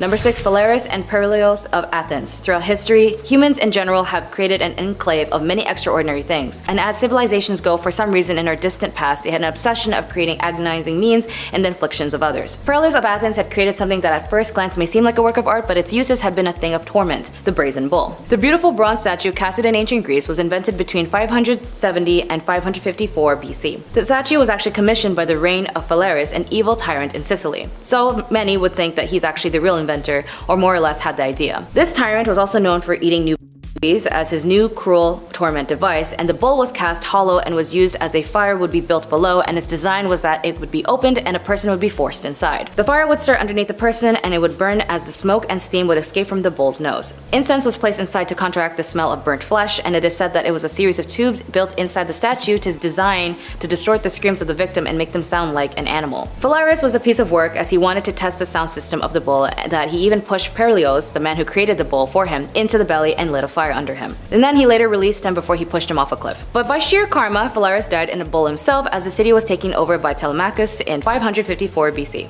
Number 5. Lytle S. Adams. After hearing about the vicious attacks of Pearl Harbor on the radio, Lytle S. Adams developed a unique plan of vengeance against the Japanese Imperial Army with the Bat Bomb. The bomb consisted a bomb-shaped casting over 1,000 compartments, each containing a hibernating Mexican free-tailed bat with a small timed incendiary bomb attached. Dropped from a bomber at dawn, the castings would deploy a parachute in mid-flight and open a release release of bats, which would then disperse to eaves and attics in a 20-40 mile radius. Adams stated that the bat was the lowest form of animal life and that until now, reasons for its creations have remained unexplained. He went on to espouse that bats were created by God to wait this hour to play their part in the scheme of free human existence to frustrate any attempt of those who dared desecrate our way of this life. This weird device was then of course proved by President Roosevelt, who's remarked that his friend wasn't crazy, but the idea was worth looking into. Either way, after the conducted of a few tests, the program was eventually cancelled after it was estimated a use of $2 million, or in today's value $32 million, was wasted on this invention. When it comes to war, humans showcase the worst of the worst if it means of expanding their nation's political planning, and if you're in the military, there's an internal conflict to fill in your nationalism and your internal duty to serve the country, and you forget your economical issues. When it comes to the invention of war, as it has been showcased throughout history time and time again, even in current unfortunate events, the creation leads to genocide by means of invention of different kinds of warfare. Developed by Fritz Haber, who was a professor at the University of Karlsruhe, was a brilliant chemist who invented the industrial scale productions of ammonia-based fertilizer. Alongside Frederick Guthrie, the two was noted as the ones who weaponized and synthesized a vescent chemical warfare agent called mustard gas, a widely used weapon used during World War I by both sides of the conflict with particularly harmful and deadly effects. It was responsible for the 1,205,655 non-fatal casualties and 91,198 deaths. The effects range from minor symptoms such as skin irritation and conjunctivitis to severe lung damage when inhaled. Despite the horrific use of mustard gas during World War I, there was a silver lining: the discovery of the first modern chemotherapeutic agent based on observations of World War I survivors exposed to mustard gas.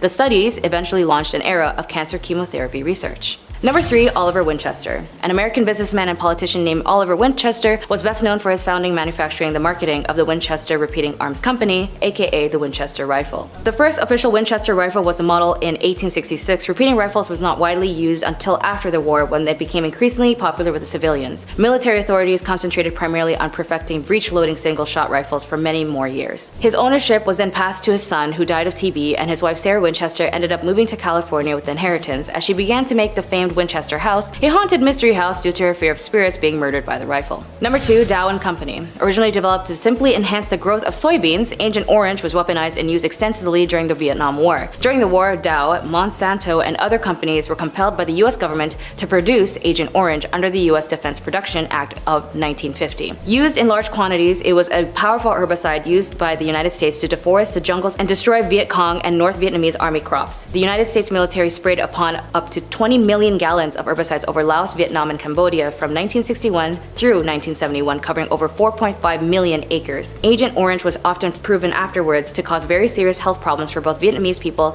and returning US military personnel and their families. Among were rashes, birth defects, and severe neurological problems, as well as cancer. This military action has caused the nation of Vietnam. Since then, the country has reported over 400,000 of their people were maimed and killed by the harm of the herbicides, that 500,000 of their children have been born with birth defects caused by the exposure of Agent Orange. The US courts, of course, have constantly ruled that Dow and other manufacturers bear no responsibility for the development and the use of Agent Orange during the Vietnam War, and have dismissed all legal claims to the contrary. And finally, number 1, Oppenheimer. An American theoretical physicist and director of the Manhattan Project Los Alamos Laboratory during World War II, is often called the father of the atomic bomb, causing the destruction and devastation of the Japanese as it resulted the tragedies of 200,000 civilians and military personnel. The ethics of these bombings and the roles in Japan's surrender are subjects of debate. Oppenheimer did important research of the theoretical astronomy, as well as the quantum field theory and the extensive of quantum electric dynamics. But with his interests that led him to the development of these weapons still hold to this day dire consequences on the lives that it would affect. In a very famous quote to his recognition, he has said, "If the radiance of 1,000 suns were to burst at once in the sky, that would be like the splendor of the mighty one. Now I have become death, the shatter of worlds." In a meeting he had with President Truman, he was distraught at the invention, as it was now readily usable at the hands of practically anyone. And President Truman was infuriated at Oppenheimer when he said, "Mr. President,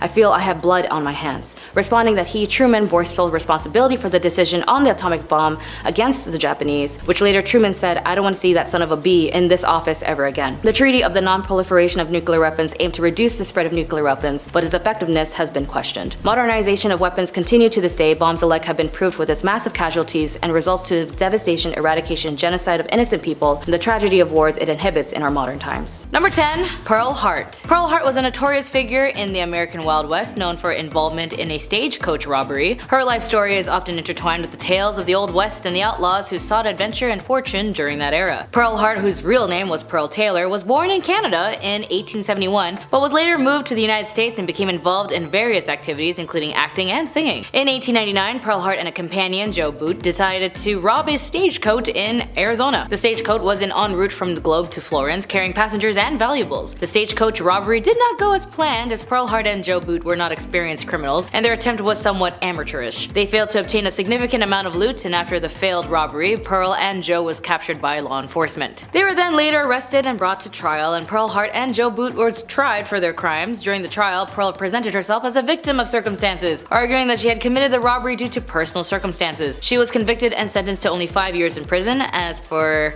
Joe, nobody knows. Pearl Hart's life after her release from prison remains somewhat of a mystery. After serving about 2 years of her sentence, she was released due to good behavior, and Pearl Hart's belief was dramatic stint as a stagecoach robber contributed to her lasting notoriety as the annals of Wild West history. Her story became a part of a lore surrounding outlaws and characteristics of American frontier. Number 9.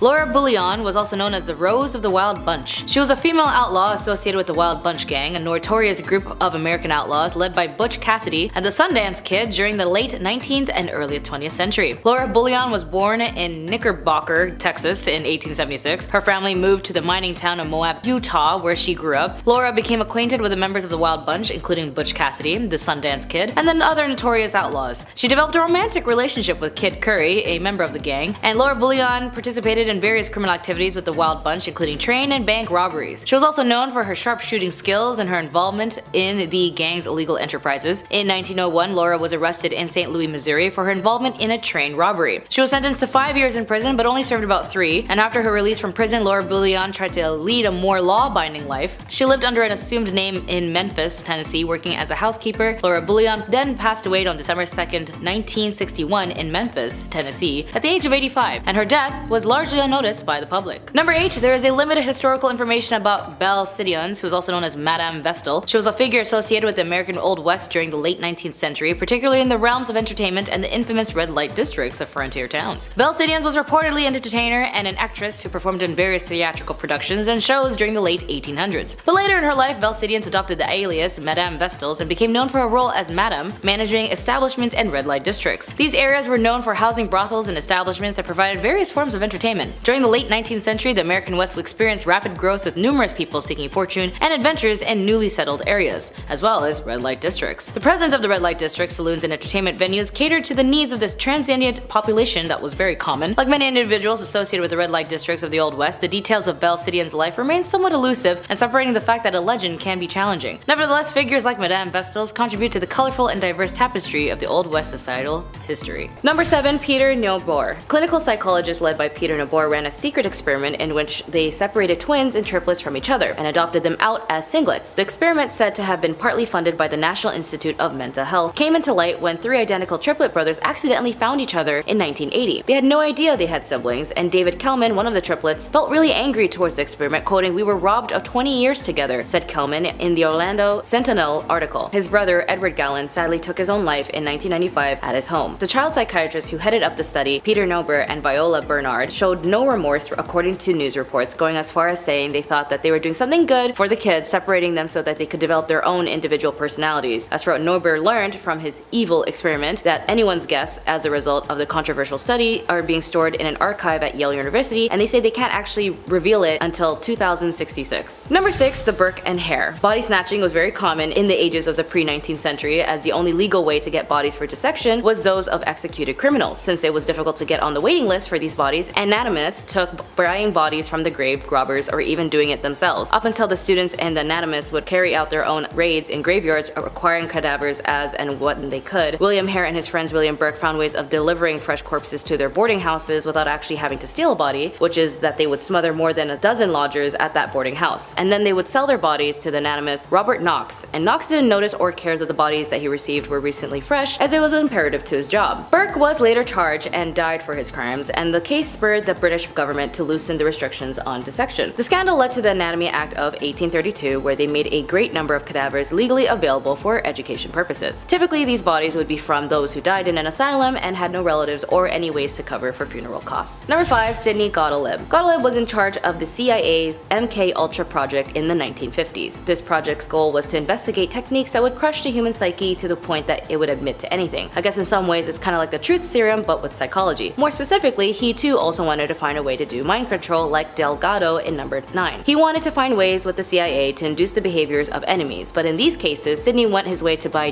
dosing unsuspecting subjects with LSD, experimenting with illegal drugs, and sought out all sorts of exciting ways to poison people, including Fidel Castro, as he is the man behind the infamous poison cigar. If you guys know Stranger Things, the suspicion of Eleven getting her powers was from her mom being induced with LSD, chemicals that were thought to be creating of powerful abilities, but unlike Stranger Things, it definitely helped open someone's mind up, but not like moving stuff with one's mind. Number 4, Sergei Burko-Honeko. Although he's been credited with helping bring about the most important advances with open heart surgery, his gruesome act was on experimentations on animals, also animal cruelty. Sergei wasn't content with slicing up animals after they died. More specifically, not only did he not like to wait, but he also didn't like the animals to die, even after they've been decapitated. In the late 1930s, him and his team undertook a series of experiments as part of which they removed a canine's head and kept it alive away from its body by hooking it up to an air and blood supply apparatus. He would also have another hound had all the blood drawn from its body, only later to be brought back to life by the Soviet Frankenstein. Number 3, Shiro Ishii, a microbiologist and a lieutenant general of Unit 731, a biological warfare unit of the Imperial Japanese Army during the Second Sino-Japanese War. Ishii is remembered as the father of biological warfare. Under his watch, thousands of captives were infected with deadly diseases and thousands more were impacted by chemicals on the battlefield. Ishii performed a bunch of experiments that had nothing to do with chemical warfare, including forced abortions, vivisections, and simulated strokes.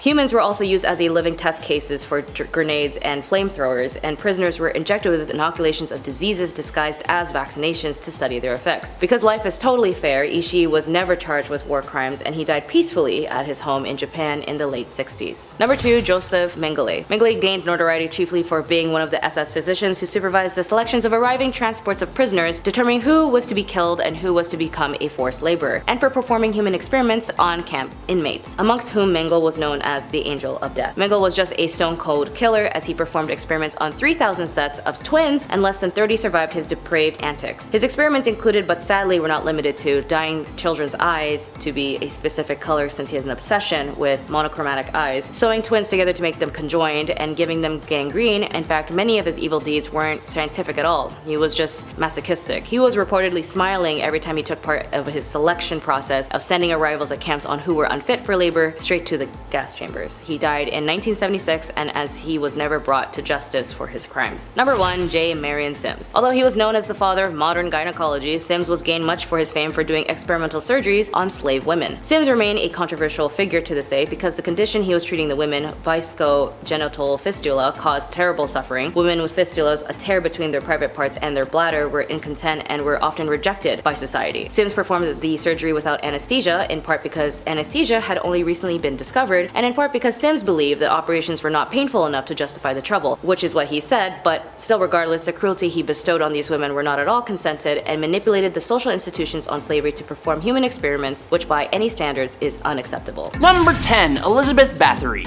Elizabeth Bathory, commonly referred to as the Blood Countess, occupies a pretty creepy place in history as a Hungarian noblewoman with a notorious reputation. She is believed to be one of the most prolific female serial killers in history, earning her eerie nickname from the gruesome practice of bathing in the red of her victims. This ritual was apparently rooted in her belief that it could preserve her youthfulness, and it sounds like some pretty extreme anti-aging to me. Operating during the late 16th and early 17th centuries within the walls of her castle, now located in modern-day Slovakia, Bathory subjected an estimated 650 girls to unimaginable horrors. Her reign of terror reached its thankful end on December 30th, 1610, when Elizabeth, along with 4 accomplices, faced arrest following an investigation into the disturbing rumors surrounding her actions. Despite the severity of the accusations, though, a lack of concrete evidence prevented the claims from being substantiated. However, the absence of solid proof did not grant her leniency, and she was confined to her castle until her eventual passing. Her evil deeds and the whole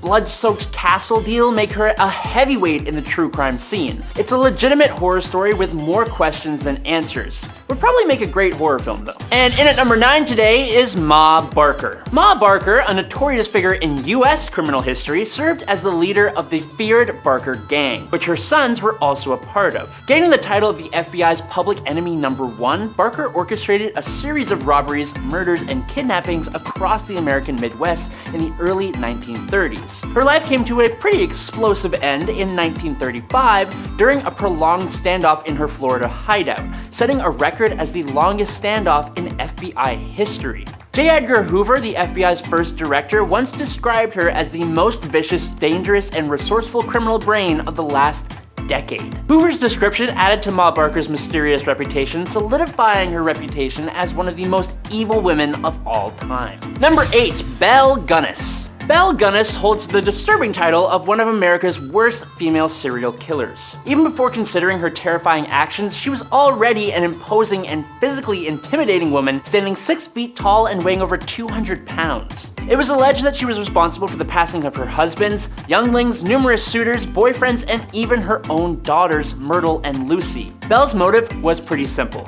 greed. She gained income by stealing life insurance and assets from her victims. Reports suggest her victim count exceeds 20, with some claiming it could be over 100. Inconsistencies in her post-mortem examination, such as the reported height being 2 inches shorter than Belle's 6 feet, contributed to her becoming a figure in American criminal folklore, often compared to a female Bluebeard, because people will make things up and just run with it sometimes.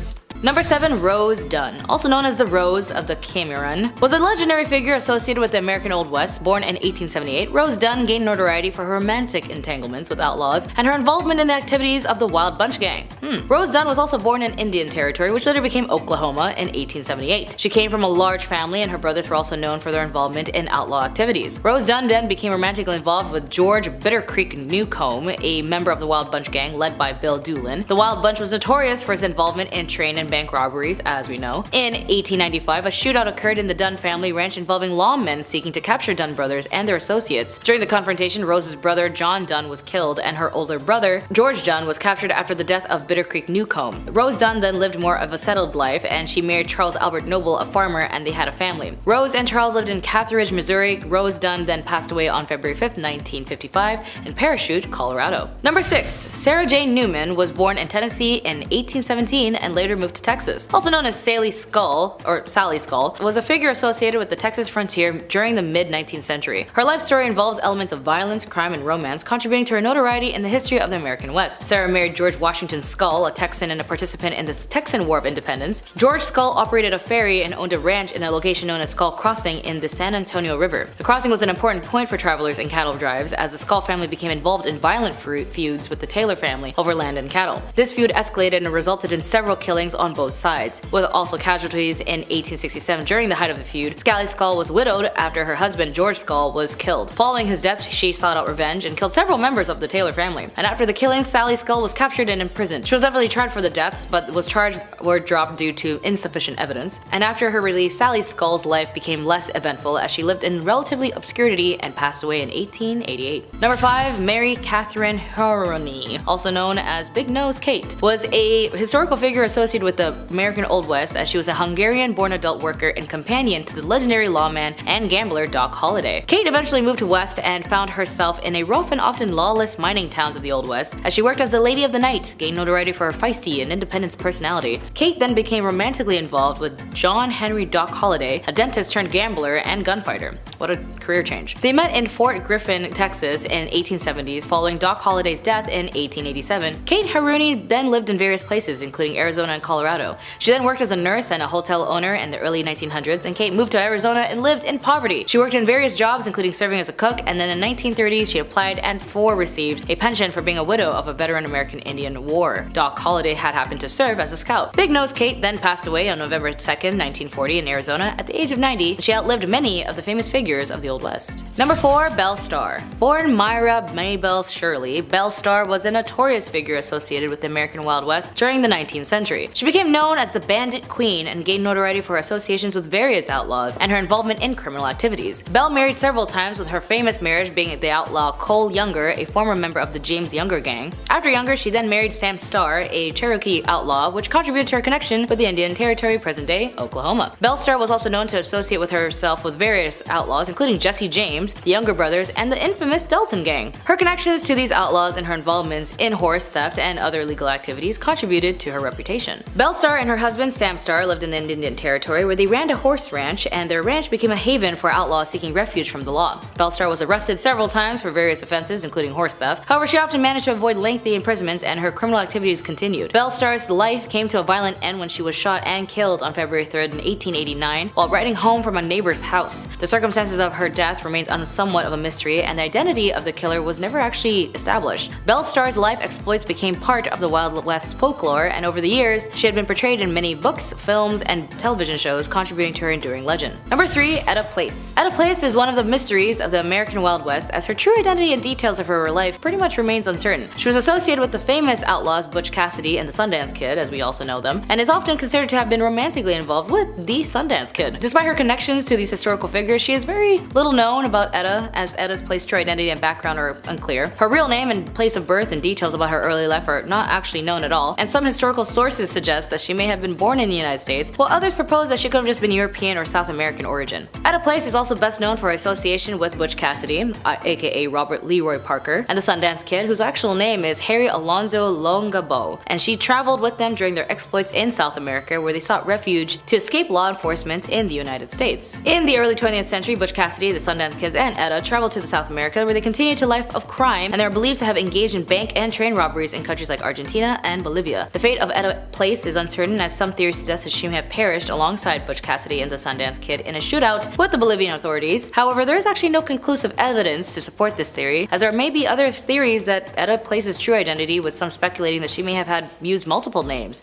during her lifetime. However, concrete evidence to confirm her background or provide clarity on her true identity is still undiscovered. Number 2. Born in France around 1829, Eleanor Dumont moved from the United States and became involved with the gambling industry known as the Gold Rush. She arrived in California during the Gold Rush of 1850, seeking opportunities in the burgeoning mining towns in 1854. Eleanor ended up opening a gambling establishment in Nevada City, California, where she ran gambling tables and her reputation for her skills as a card dealer. She then became known as Madame Moustache due to the fact that she had distinctive facial hair and refused to remove it despite societal expectations, and over the years, Madame Moustache opened and managed several gambling establishments in various mining towns, including Virginia City and Bodie. Despite her success in the gambling business, Eleanor faced financial challenges and struggled to maintain her enterprises. She suffered major losses and debts that ended up leading to her to a decline in her fortunes, and then Eleanor Dumont's life took a tragic turn, and as in 1879, facing financial difficulties and heartbreak, she took her own life by ingesting an overdose of really intense drugs in Bodie, California. Eleanor Dumont's story proves that a glimpse into the complexities of life during the Gold Rush and the challenges faced by women trying to make a living in a male-dominated society. Her role as a successful gambler and card dealer, as well as her refusal to conform to traditional gender norms, contribute to her place in the history of the American West. The nickname Madame Moustache and her distinctive facial features further add the colorful and unconventional aspects of her life. And finally, number 1, Bonnie Parker was one half of the notorious criminal duo known as Bonnie and Clyde. Alongside Clyde Barrow, Bonnie Parker gained notoriety during the Great Depression for a series of bank robberies and criminal activities in the early 1930s. Bonnie Elizabeth Parker was born on October 1st, 1910 in Rowena, Texas, and she grew up in a working-class family, and despite her small stature, developed a love for poetry and drama. I wonder if that's what caused her to join Clyde, because she joined Clyde Barrow in January 1930. Clyde was already a seasoned criminal, a little bit of spice, little paprika, was serving time in East End Prison Farm in Texas. A mutual acquaintance smuggled a weapon to Clyde, and he used it to escape. Bonnie and Clyde embarked on a crime spree that included bank robberies, burglaries, and car thefts. They were involved in several pew-pew-outs with law enforcement, and their criminal exploits attracted significant media attention. Bonnie and Clyde were often a part of criminal gang that included their other associates, such as the Clyde brothers, Buck Barrow and his wife Blanche Barrow. The gang engaged in violent confrontations with law enforcement, resulting in injuries and fatalities on both sides. Bonnie and Clyde gained additional notoriety due to photographs found by police at one of their hideouts, and the images depicted the couple posing with weapons, contributing to their image of glamorous and dangerous criminals. Bonnie and Clyde crime spree came to a violent end on May 23, 1934, when the law enforcement officers ambushed their car near Benville Parish, Louisiana. The officers fired a barrage of bullets, killing both Bonnie and Clyde instantly, and the story of Bonnie and Clyde has become a part of American folklore. Their criminal exploits and romanticized in the media have been a subject of numerous books, films, and songs, and the 1967 film Bonnie and Clyde starring starring Warren Beatty and Faye Dunaway, further cemented their status as infamous figures. It might be too clever to talk about Lizzie Borden as a pun, but I'll ask you guys about that later.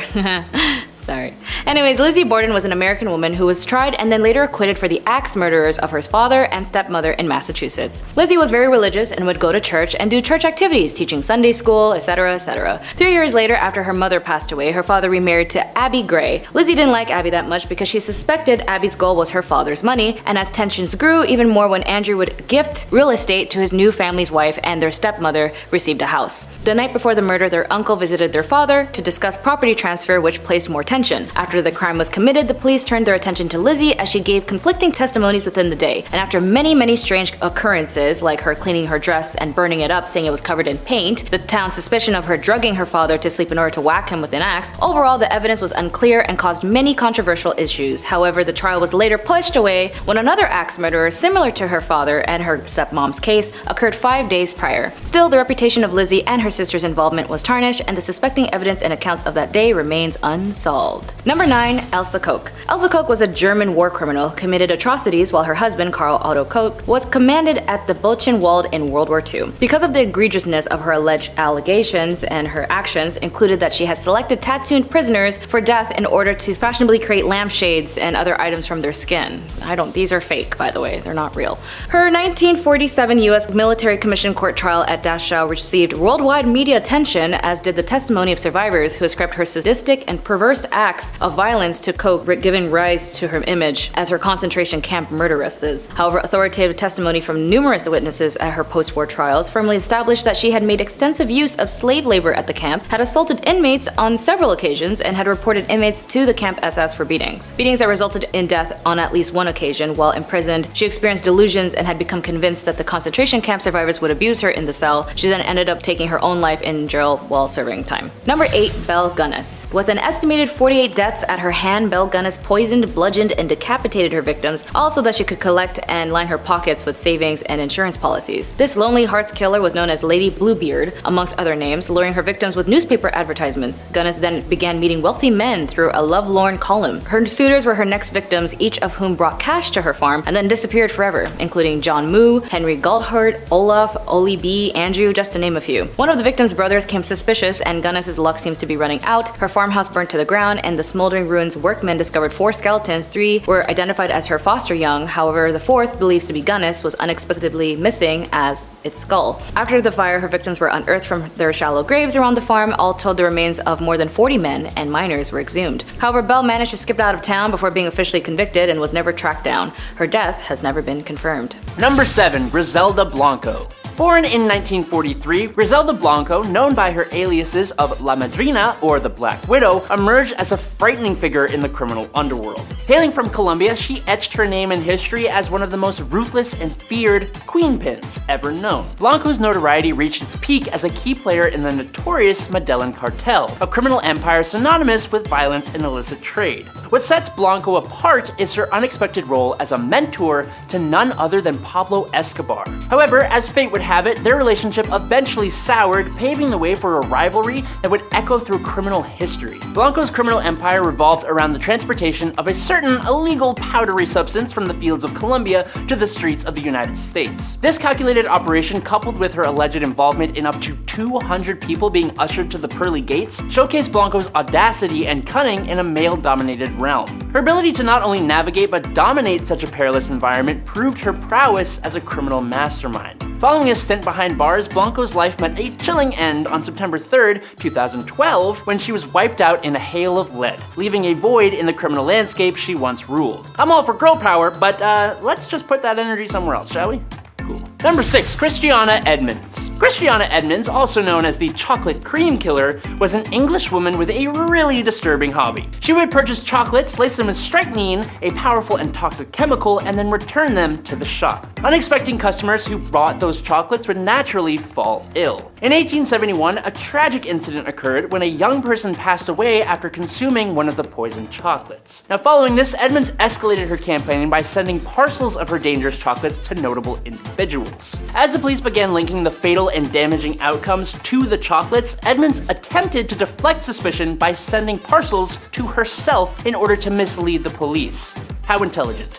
Once she was caught, Edmonds was initially sentenced to death, but her punishment was later changed to life imprisonment due to her mental illness. Number 4. Wu Zetian. Between 665 and 690, Wu Zetian controlled China as empress through her husband, and later as empress dowager through her sons. However, in 690, she achieved a historic milestone by becoming empress, marking her as China's first and only official recognized female ruler. Wu Zetian maintained her authoritarian position from 690 until her passing in 705. Now, despite the significant achievements in expanding China's territory and establishing it as a powerful empire, her reign was unfortunately also marked by violence and bloodshed. Wu Zetian's rise to power was marked by a series of manipulative and ruthless tactics. She orchestrated the downfall of her political rivals, resorting to schemes such as false accusations, purges, anything to eliminate potential threats. While her success in building a powerful empire is acknowledged, she has faced enduring criticism for the ruthless tactics employed to do so.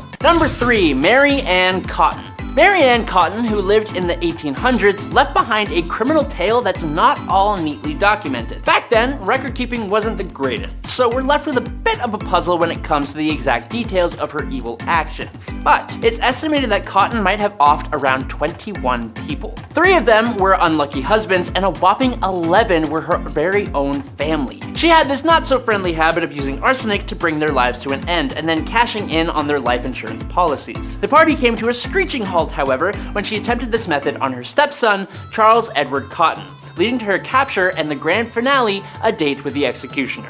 Now, here's where it gets interesting. They gave her a short rope instead of the customary long one. This meant that instead of physics causing her neck to snap, she instead suffered a long, slow, agonizing suffocation. Number 2. Mary Piercy. Mary Piercy, born in 1866, lived in Kentish Town, North London, with her lover, Charles Creighton. Feeling unsatisfied with life, at the age of 24, Mary sought more, leading her to become romantically involved with a man named Frank Hogg. However, it seems that Frank was also already spoken for, being already married to his pregnant wife, Phoebe. The dark events unfolded on October 24, 1890, when a policeman discovered the almost severed body of a woman in Crossfield Road, Hampstead, along with a blood-stained pram. Mary's association with the crime drew attention when she displayed hysterical behavior at the mortuary while viewing the body of the deceased woman, later identified as Phoebe Hanelo, Frank Hogg's wife. The next day, the lifeless body of Hogg's daughter was found near Finchley Road, a mile away. This time, the cause was suffocation.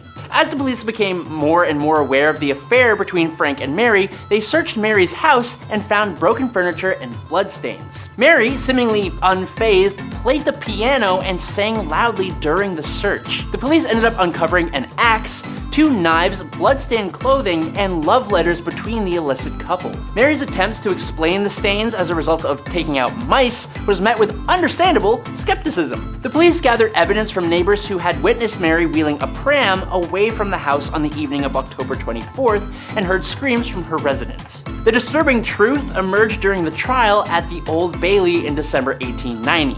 Mary's defense claimed insanity, but it proved unsuccessful, resulting in her sentencing to be sent to hell. On December 23rd, 1890, at Newgate Prison, Mary Piercy faced execution by hanging, orchestrated by James Barry, just over a decade after her father, Thomas Wheeler, met a similar fate for a similar crime. I guess it kind of runs in the family. Number 1. Delphine LaLaurie. Delphine LaLaurie was a prominent New Orleans socialite who lived during the early 19th century. She's infamously remembered for her role in one of the city's most gruesome and horrifying scandals. Born Mary Delphine McCarty in 1787, LaLaurie married 3 times and became a central figure in New Orleans high society. However, her reputation took a pretty dark turn when her mistreatment of people that she kept forcibly endured came to light. Reports of extreme cruelty and sadistic practices circulated, revealing the disturbing treatment of servants within the LaLaurie mansion. In 1834, a fire at the mansion exposed a hidden chamber where individuals were discovered in appalling conditions, subjected to unimaginable horrors. The shocking revelation sparked public outrage, and Delphine LaLaurie fled the city, leaving behind a legacy of cruelty that continues to haunt the historical narrative of New Orleans. Number 10. The Donovan Family Ouija Board. In the eerie case of the Donovan household, we witness the harrowing consequences of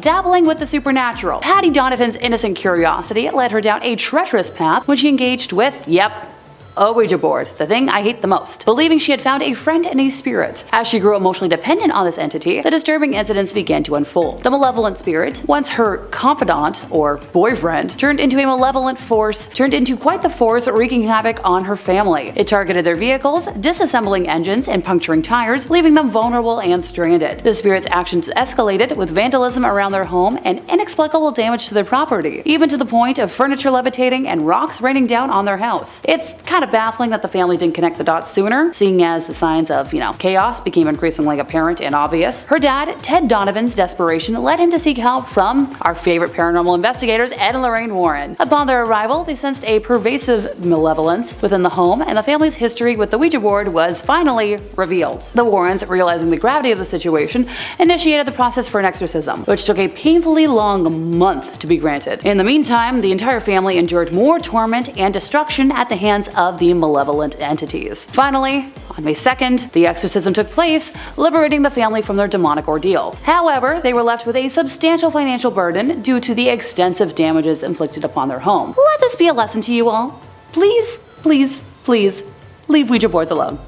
Please. Number 9, the Woodruff family. So this incident happened in St. Francisville, Louisiana, and in a home built in 1796 by General David Bradford on top of a former burial ground, so brace yourselves. Our story begins with a newly married couple, Mr. and Mrs. Clark Woodruff. Mr. Woodruff was a cruel and harmful man and owned numerous slaves, which was the icky norm at the time, and one in particular that he liked to punish went by the name of Chloe. Now, Chloe tried to protect herself from the wrongful punishments by listening in on the Woodruff's conversations and modifying her behavior, which, hey, that's brilliant. Sadly though, one day after being caught eavesdropping, Clark had one of Chloe's ears cut off. The painful experience would stay with Chloe and inspire her to make plans for revenge. On the 9th birthday of the Woodruff's daughter, Chloe placed poisonous oleander leaves into the cake, intending to only get the family sick so she could nurse them back to health and, earn a favor with the family. Tragically, the dose was lethal, and it ended up killing the missus and the offspring. Now, while Chloe was punished fatally by the other slaves and her ghost haunts the home, the mirror in the front hall is cursed and has the spirits of Sarah and her 2 descendants trapped inside of it. People who look into the mirror ever since have reported feeling a sense of dread that stays with them past their visit, experiencing horrid thoughts and more. Look, I'm on team smash the thing, even though I know that would technically make the world worse. So maybe just stick it in a closet somewhere, because it's just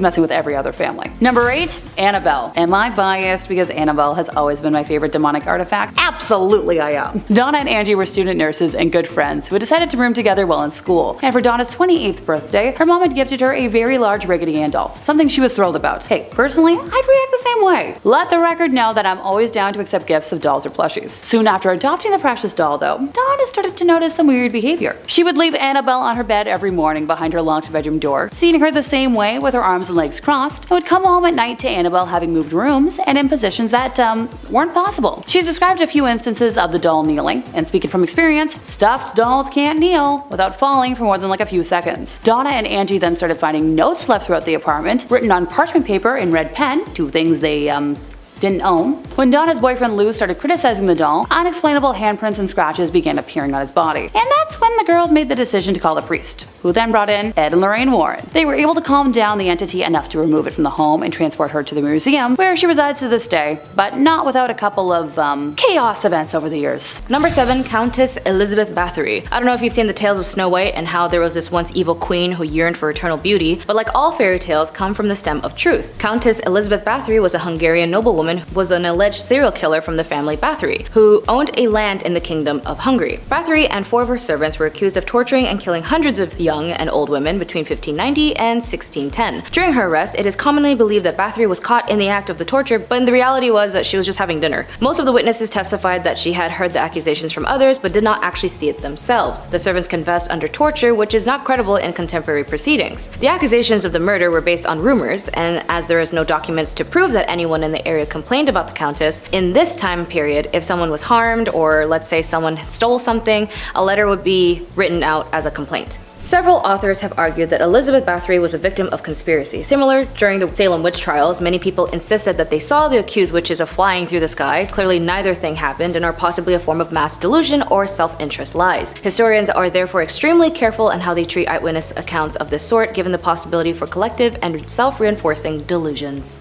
Number 6. Dorothea Helen Puente. Dorothea Helen Puente was an American convicted serial killer, and in the 1980s she ran a boarding house in Sacramento, California, and murdered various elderly and mentally disabled boarders before cashing their social security checks. She paid each of them monthly spendies, but then kept the remaining for what she claimed were expenses for the boarding house. Puente's boarding house was visited by several parole agents as a result of previous orders for her to stay away from the elderly people and not to handle government checks. Despite these frequent visits, she was never charged with anything. Neighbors began to grow suspicious of Puente when she stated that she adopted a homeless man named Chief to serve as a handyman. She had Chief dig the basement and remove soil and garbage from the property, and Chief then put in a newly concrete slab in the basement before he too mysteriously disappeared. In November 1988, another tenant in Puente's house, Alvaro Montoya, disappeared, and after he failed to show up for his meetings, his social worker reported him missing. Police arrived at Puente's boarding house and began to search the property. They discovered recently disturbed soil and were able to uncover 7 bodies in the yard. When the investigation began, Puente was not considered a suspect, and as soon as the police let her out of their sight, she basically fled to Los Angeles, where she visited a bar and began to talk to an elderly pensioner. The man recognized her from the news, and then he called the police, and she was charged with 9 counts of murder and was sentenced to 2 years of life. She died at the age of 82 and had always insisted all of her tenants died to natural death. Number 5. Giulia Tofana. Not your typical Chanel number 5, but this too was a femme fatale bottle used by so many women to do one major thing: to get rid of their husbands. By some definitions, Giulia was a girl's girl. After all, it was the 1600s, and women who had malignant husbands who would physically harm and control them was a rather common issue, and the general rule was that unless your spouse passed away, that was the only time a woman could be granted her freedom. In its creation was associated by none other than Giulia Tofana, who apparently was the ringleader of 6 poisoners in Rome. In order to avoid detection from authorities, they actually used the trade name after St. Nicholas and would sell the poison openly as a cosmetic. They even went ahead and used an image of St. Nicholas over the vials, and St. Nicholas and the vial of poison would be sold, affecting over 600 victims, mostly husbands. The active contents inside the vial was unknown, but it was filled with arsenic, lead, and possibly belladonna. It was colorless, tasteless, and therefore very easy to mix with other substances like wine or water. The poisoning would go unnoticed, and its symptoms would mimic other illnesses that was prominent at the time. First dosage would mimic a cold, the third would be digestive issues, and the fourth was death. It was so effective and helpful that when the poison was used to be in its slow active state, it would give the victims time to assume that they were dying and write a will. And if the provider of the poison changed their mind, an antidote was simply lemon juice and vinegar. Fun fact, Mozart at one point was poisoned using aqua tofana, but apparently he himself started this rumor. And if you knew anything about Mozart, he was the Bugs Bunny level type of troll. Number 4. Bonnie Nettles. As cult leaders go, most women of cult leaders were subject to follow their male counterparts. As for Bonnie Nettles, she was the co-founder and co-leader with Marshall Applewhite of the Heaven's Gate New Religious Movement. Although she was registered as a nurse and was married to a businessman named Joseph Nettles, she actually lived a relatively normal life. However, according to the New York Times, she began attempting to contact deceased spirits by conducting regular seances and came to believe that the 19th century monk named Brother Francis frequently spoke with her and gave her instructions. She also visited multiple fortune tellers who told her that she would soon meet a mysterious man who was tall with light hair and fair complexion, descriptions that were very close to Marshall Applewhite's appearance. It was unclear how they met, but after Nettles did an astrological reading for Applewhite, they had an instant spiritual connection. Nettles and Applewhite established Heaven's Gate together as equals, with Nettles running the group and Applewhite speaking for her. Nettles claimed to have communicated with aliens about the next level and told Applewhite to tell their followers. When Nettles died from cancer, the mass followers of Heaven's Gates would then follow through by cultivating to take their own lives in 1997. Number 3. Eileen Wuornos. On a bit recent note, you may or may not have heard in this case in the news, but Eileen Wuornos was a convicted serial killer as she targeted only men as an adult worker. She had up to 7 victims and would target specifically motorists, men who she would meet as a hitchhiker. Her story begins when her mother at the age of 14 married her father at the age of 19. After 2 months of having Eileen, her parents divorced and left her with her alcoholic grandparents who were also malicious in their care. Eileen would then do adult work as a minor once her grandfather kicked her out to live in the woods at the age of 15, and she tried to take her own life multiple multiple times, all failed attempts, and until she met the love of her life, Tyra Moore, in the late 80s is when she would continue a string of crime. While she was incarcerated at the Florida Department of Corrections BCI death row for women, she tried to appeal to the US Supreme Court, which was later denied, and at that point she dismissed her legal counsel and terminated all pending appeals. She would then go off and say, "I killed those men, I robbed them cold as ice, and I'd do it again too. There's no chance in keeping me alive or anything, because I'd kill again. I have hate crawling through my system. I'm so sick of this she's crazy stuff. I've been evaluated so many times. I'm competent, sane, and I'm trying to tell the truth. I'm one who seriously hates human life and would kill again." After extreme mistreatments she suffered while imprisoned and the inhumane management given to her by her officers, in her final interview she turned to the interviewer and said, and also paraphrasing due to censorship, "You sabotaged me, society, and the cops and the system. An attacked woman got executed and was used for books and movies and so on." Her final on-camera words were, "Thanks a lot, society, for railroading my ass." She was later executed by lethal injection. Number 2, Pearl Fernandez. Again, although this case is one of a very recent event, it still marks as a notable case in the issues that lie in the legal forms, in the protections of minors, and the lack of involvement of CPS. Pearl Fernandez, you may or may not know, was the mother of Gabriel Fernandez, who passed away in Pearl and her boyfriend Usaro's custody. According to The Atlantic, Pearl Fernandez and her boyfriend shot Gabriel with a BB gun, tortured him with pepper spray, beat him with a baseball bat, and forced him to eat cat feces. All injuries pointed to severe psychological and emotional distress endured over a long period of time. It was not one-time event that led to Gabriel's death, it was months of torture. A judge rejected her remorse, stating that Pearl's actions were horrendous and inhumane and nothing short of evil. At her trial, jurors heard how Gabriel was tortured and abused by his mother and her boyfriend after being placed in their care 8 months before his death. Pearl is now serving time at the Central California Women's Facility after being sentenced to life without the possibility of parole. Number 1, Jolly Jane. Well, she definitely was jolly when she committed these crimes. Jane Toppin, nicknamed Jolly Jane, was an American serial killer who was known to have committed 12 murders in Massachusetts between 1895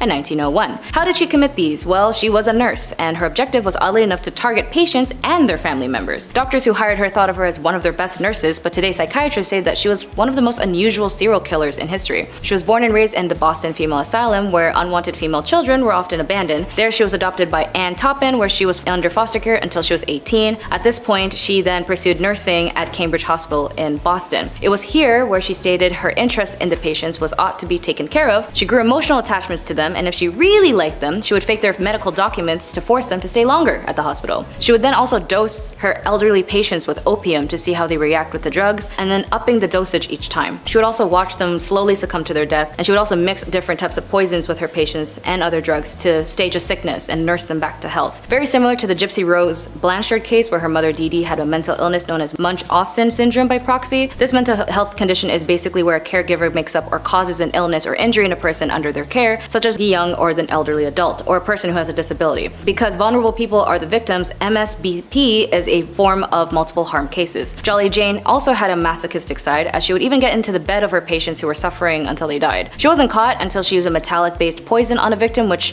finally sparked an investigation. In a court in 1902, Toppin was found guilty, and then she told her attorney that she actually killed more than 100 people and even got in beds with more of her victims. She was sentenced to stay at an asylum, stayed there until her death. Number 10, grave robbing. Probably the most infamous crime of the time, and today really.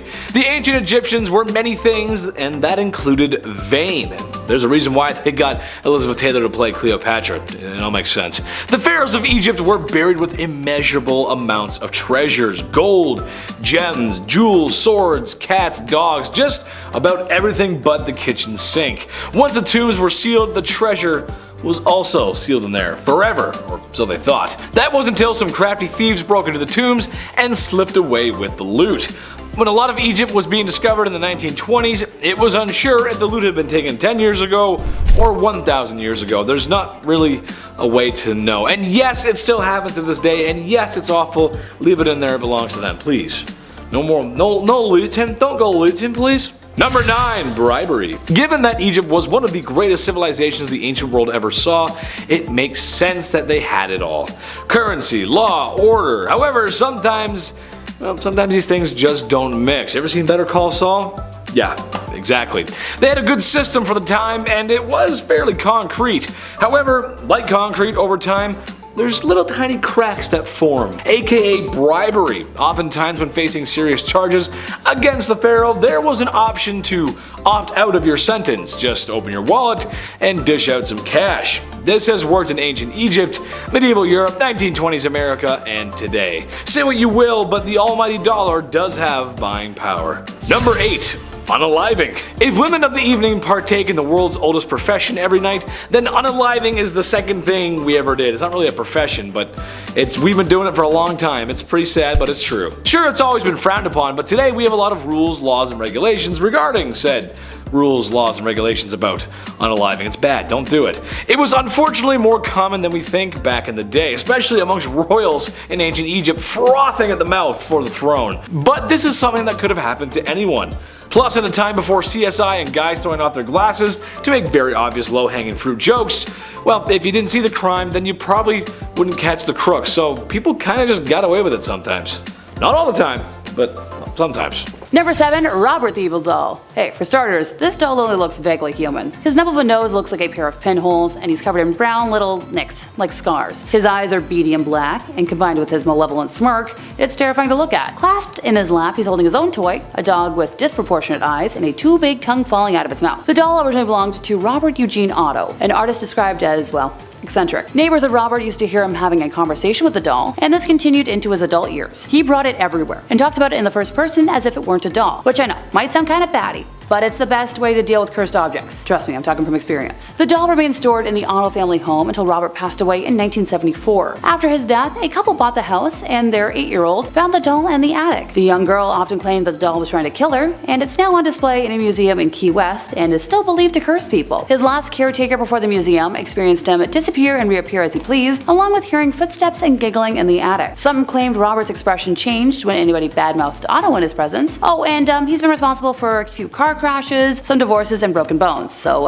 good Robert, good doll, please. I don't need to be cursed. My life's crazy enough as it is. Number 6, another Ouija board incident. The story of Mark and his family's eerie encounter with a cursed Ouija board infested home in Australia is nothing short of a supernatural roller coaster. At first, subtle signs emerged, like their dog's reluctance to enter the house, which was dismissed as, a mere adjustment to the new environment. But things quickly escalated. Mysterious flooding in the laundry room, shattered light bulbs, and an overwhelming sense of unease in certain areas of the house signaled something far more sinister. The disembodied laughter, shuffling feet, and phantom voices only intensified their torment. Even visiting relatives experienced the unnerving phenomena firsthand. What's truly chilling is the revelation about the previous renter's involvement in seances and a messy divorce, possibly leaving behind a trail of spiritual chaos. Possibly. Maybe. Mark's mother's decision to consult a local pastor led to a grim revelation of multiple demonic entities lurking in their home. As the supernatural disturbances grew unbearable, the family decided to take action. The mom's brave confrontation with the paranormal, reading Bible verses aloud, was met with the spirit's fury, resulting in potential poltergeist activity. The climax of this terrifying tale came when the youngest member of the family miraculously survived a fall from an open window. This event was the final straw, prompting them to flee the cursed house without looking back. Once again, not to sound like a broken record, leave Ouija boards alone. Please. Number 5, a cursed painting. Technically, this item cursed enough households to be a top 10 list of its own, which is a nightmare for my brain. The tale of the crying boy painting is a chilling example of the inexplicable, a bizarre intersection of art and the supernatural that unfolded in the 1970s and 1980s. Bob Smith's childhood fascination with the seemingly, innocent painting turned into a haunting mystery when a kitchen fire devastated his grandmother's house, leaving only the painting unscathed. The eerie connection deepened when Bob later learned that the very same painting had caused similar tragedies in other households. Giovanni Bregolin's series of paintings, of which the crying boy was a part, became notorious. In 1985, the Sun newspaper in the UK published a shocking account of Megan Ron Hall, whose home was consumed by fire, with only the cursed painting surviving unharmed. What's truly unsettling is the firefighters' claim that he had witnessed multiple house fires where everything was reduced to ashes except for copies of the crying boy. The widespread reports of similar incidents fueled the belief in the painting's curse, leading to a wave of fear and destruction. Ultimately, the Sun's bonfire of these paintings marked the end of their popularity, but a few copies still linger, carrying with them the ominous aura of the inexplicable. So, if you have one, burn it. Number 4, a conjuring book. In this perplexing case, the Foster family found themselves entangled with quite the evil artifact. Yep, a book to conjure evil things that, if you haven't guessed it already, brought malevolent forces into their home. The eerie events began when Lorraine Warren received a mysterious call from a Mrs. Sandy Foster in the middle of the night, only to have the phone connection mysteriously severed. The following day, Lorraine visited the Fosters and learned of the disturbing occurrences plaguing their household.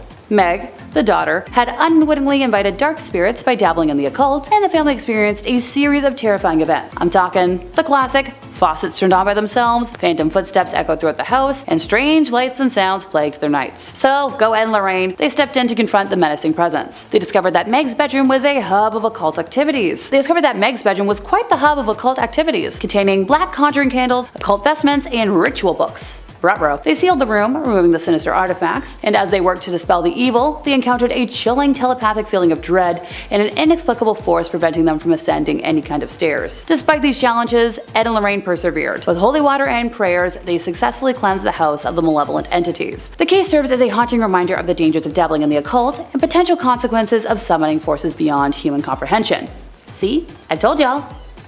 Don't summon beings. Number 3, the Snedeker family rosary beads. As you might have expected, this true story begins in the witching hour, in the wee small hours of the morning. One night, very late at night, Ed and Lorraine were contacted by the family, who had just moved into a house on Meriden Avenue in Southington. Specifically, the mother of the family unit and a niece who came to stay with the family were on the phone. What they found and thought they bought was a big and seemingly welcoming home. But what they didn't know was that it was a former funeral home. Oh, and fun fact, the morticians at the funeral home were allegedly involved in necrophilia, or performing schmex acts with corpses. What used to be the showroom for the coffins was now the young person's room, and just down the hall from that, the place where the bodies were prepared for viewing. So the young boys were the first to start talking about the things that they had seen and experienced, saying they were terrified, and the parents chastised them at first for it, but they were so scared they started sleeping on the floor in the living room. Among the sounds the boys would hear were the sound of chains pulling the coffin upstairs. Only thing was, there was no more coffins. So the woman who called the Warrens were terrified, and with the niece in a small bedroom in the back of the house, and the covers on her bed were levitating around her, like there was a fan blowing them around. No big. And Lorraine said that while the mom was on the phone with her, even more bizarre events started happening. The mother had rosary beads in her hand, and while she spoke, the beads were actually being pulled apart and falling to the floor. So Ed and Lorraine went over the next morning with the family's parish priest. A blessing of the house seemed to do nothing to calm things down, so that's when the Warrens decided to call the bishop's office. Eventually sent an exorcist, which seemed to do the trick. But not before one last hurrah from whatever was believed to be haunting the house, because demons don't like to give up without a fight. There was a huge tree in front of the house, and half of the tree, with no wind, broke off and fell on the property. The family moved a short time later, and Ed and Lorraine kept the rosary beads that had been pulled apart, because if a demonic spirit can touch a Catholic relic, that's just a really bad thing. Number 2, Bathsheba's jewelry box. Soon after the Perron family moved into what they thought was a really fun home, strange occurrences began to unravel, initially dismissed as minor inconveniences. We're talking brooms moved on their own, and the young daughters started seeing apparitions. Carolyn Perron, determined to uncover the truth, delved into the history of the house and discovered a lineage plagued by mysterious and tragic deaths spanning 8 generations. The most ominous presence was that of Bathsheba Sherman, a woman associated with witchcraft. Bathsheba's malevolent intentions became evident as the family's life spiraled into a nightmare. One harrowing incident involved Carolyn experiencing an inexplicable puncture wound on her calf, resembling a large sewing needle impalement. This unsettling occurrence was just one of the many tormenting episodes endured by the Perron family over their decade-long residency in the house. Thankfully, the Warrens got summoned to help the family, and they identified a cursed artifact, a mysterious box, which they believed acted as a conduit for the evil energy afflicting the household. So they took it with them. End of story. Thank goodness. Number 1, don't open the box. In Jewish folklore, a dibuk is an evil spirit. Supposedly, a Holocaust survivor accidentally summoned the demon while using a homemade Ouija board, but managed to trap it inside a wine cabinet. Kevin Mannis bought the box at an estate sale in 2001 and immediately started having nightmares about an evil hag. Ditto for the friends who stayed with him. He gave the box to his mom, who suffered a stroke on the same day, and later owners have also claimed that the scary thing has appeared in their nightmares as well. Thankfully, at some point, the owner contacted local rabbis, sealed the demon back in the box, and then hid it from the world. Thank goodness.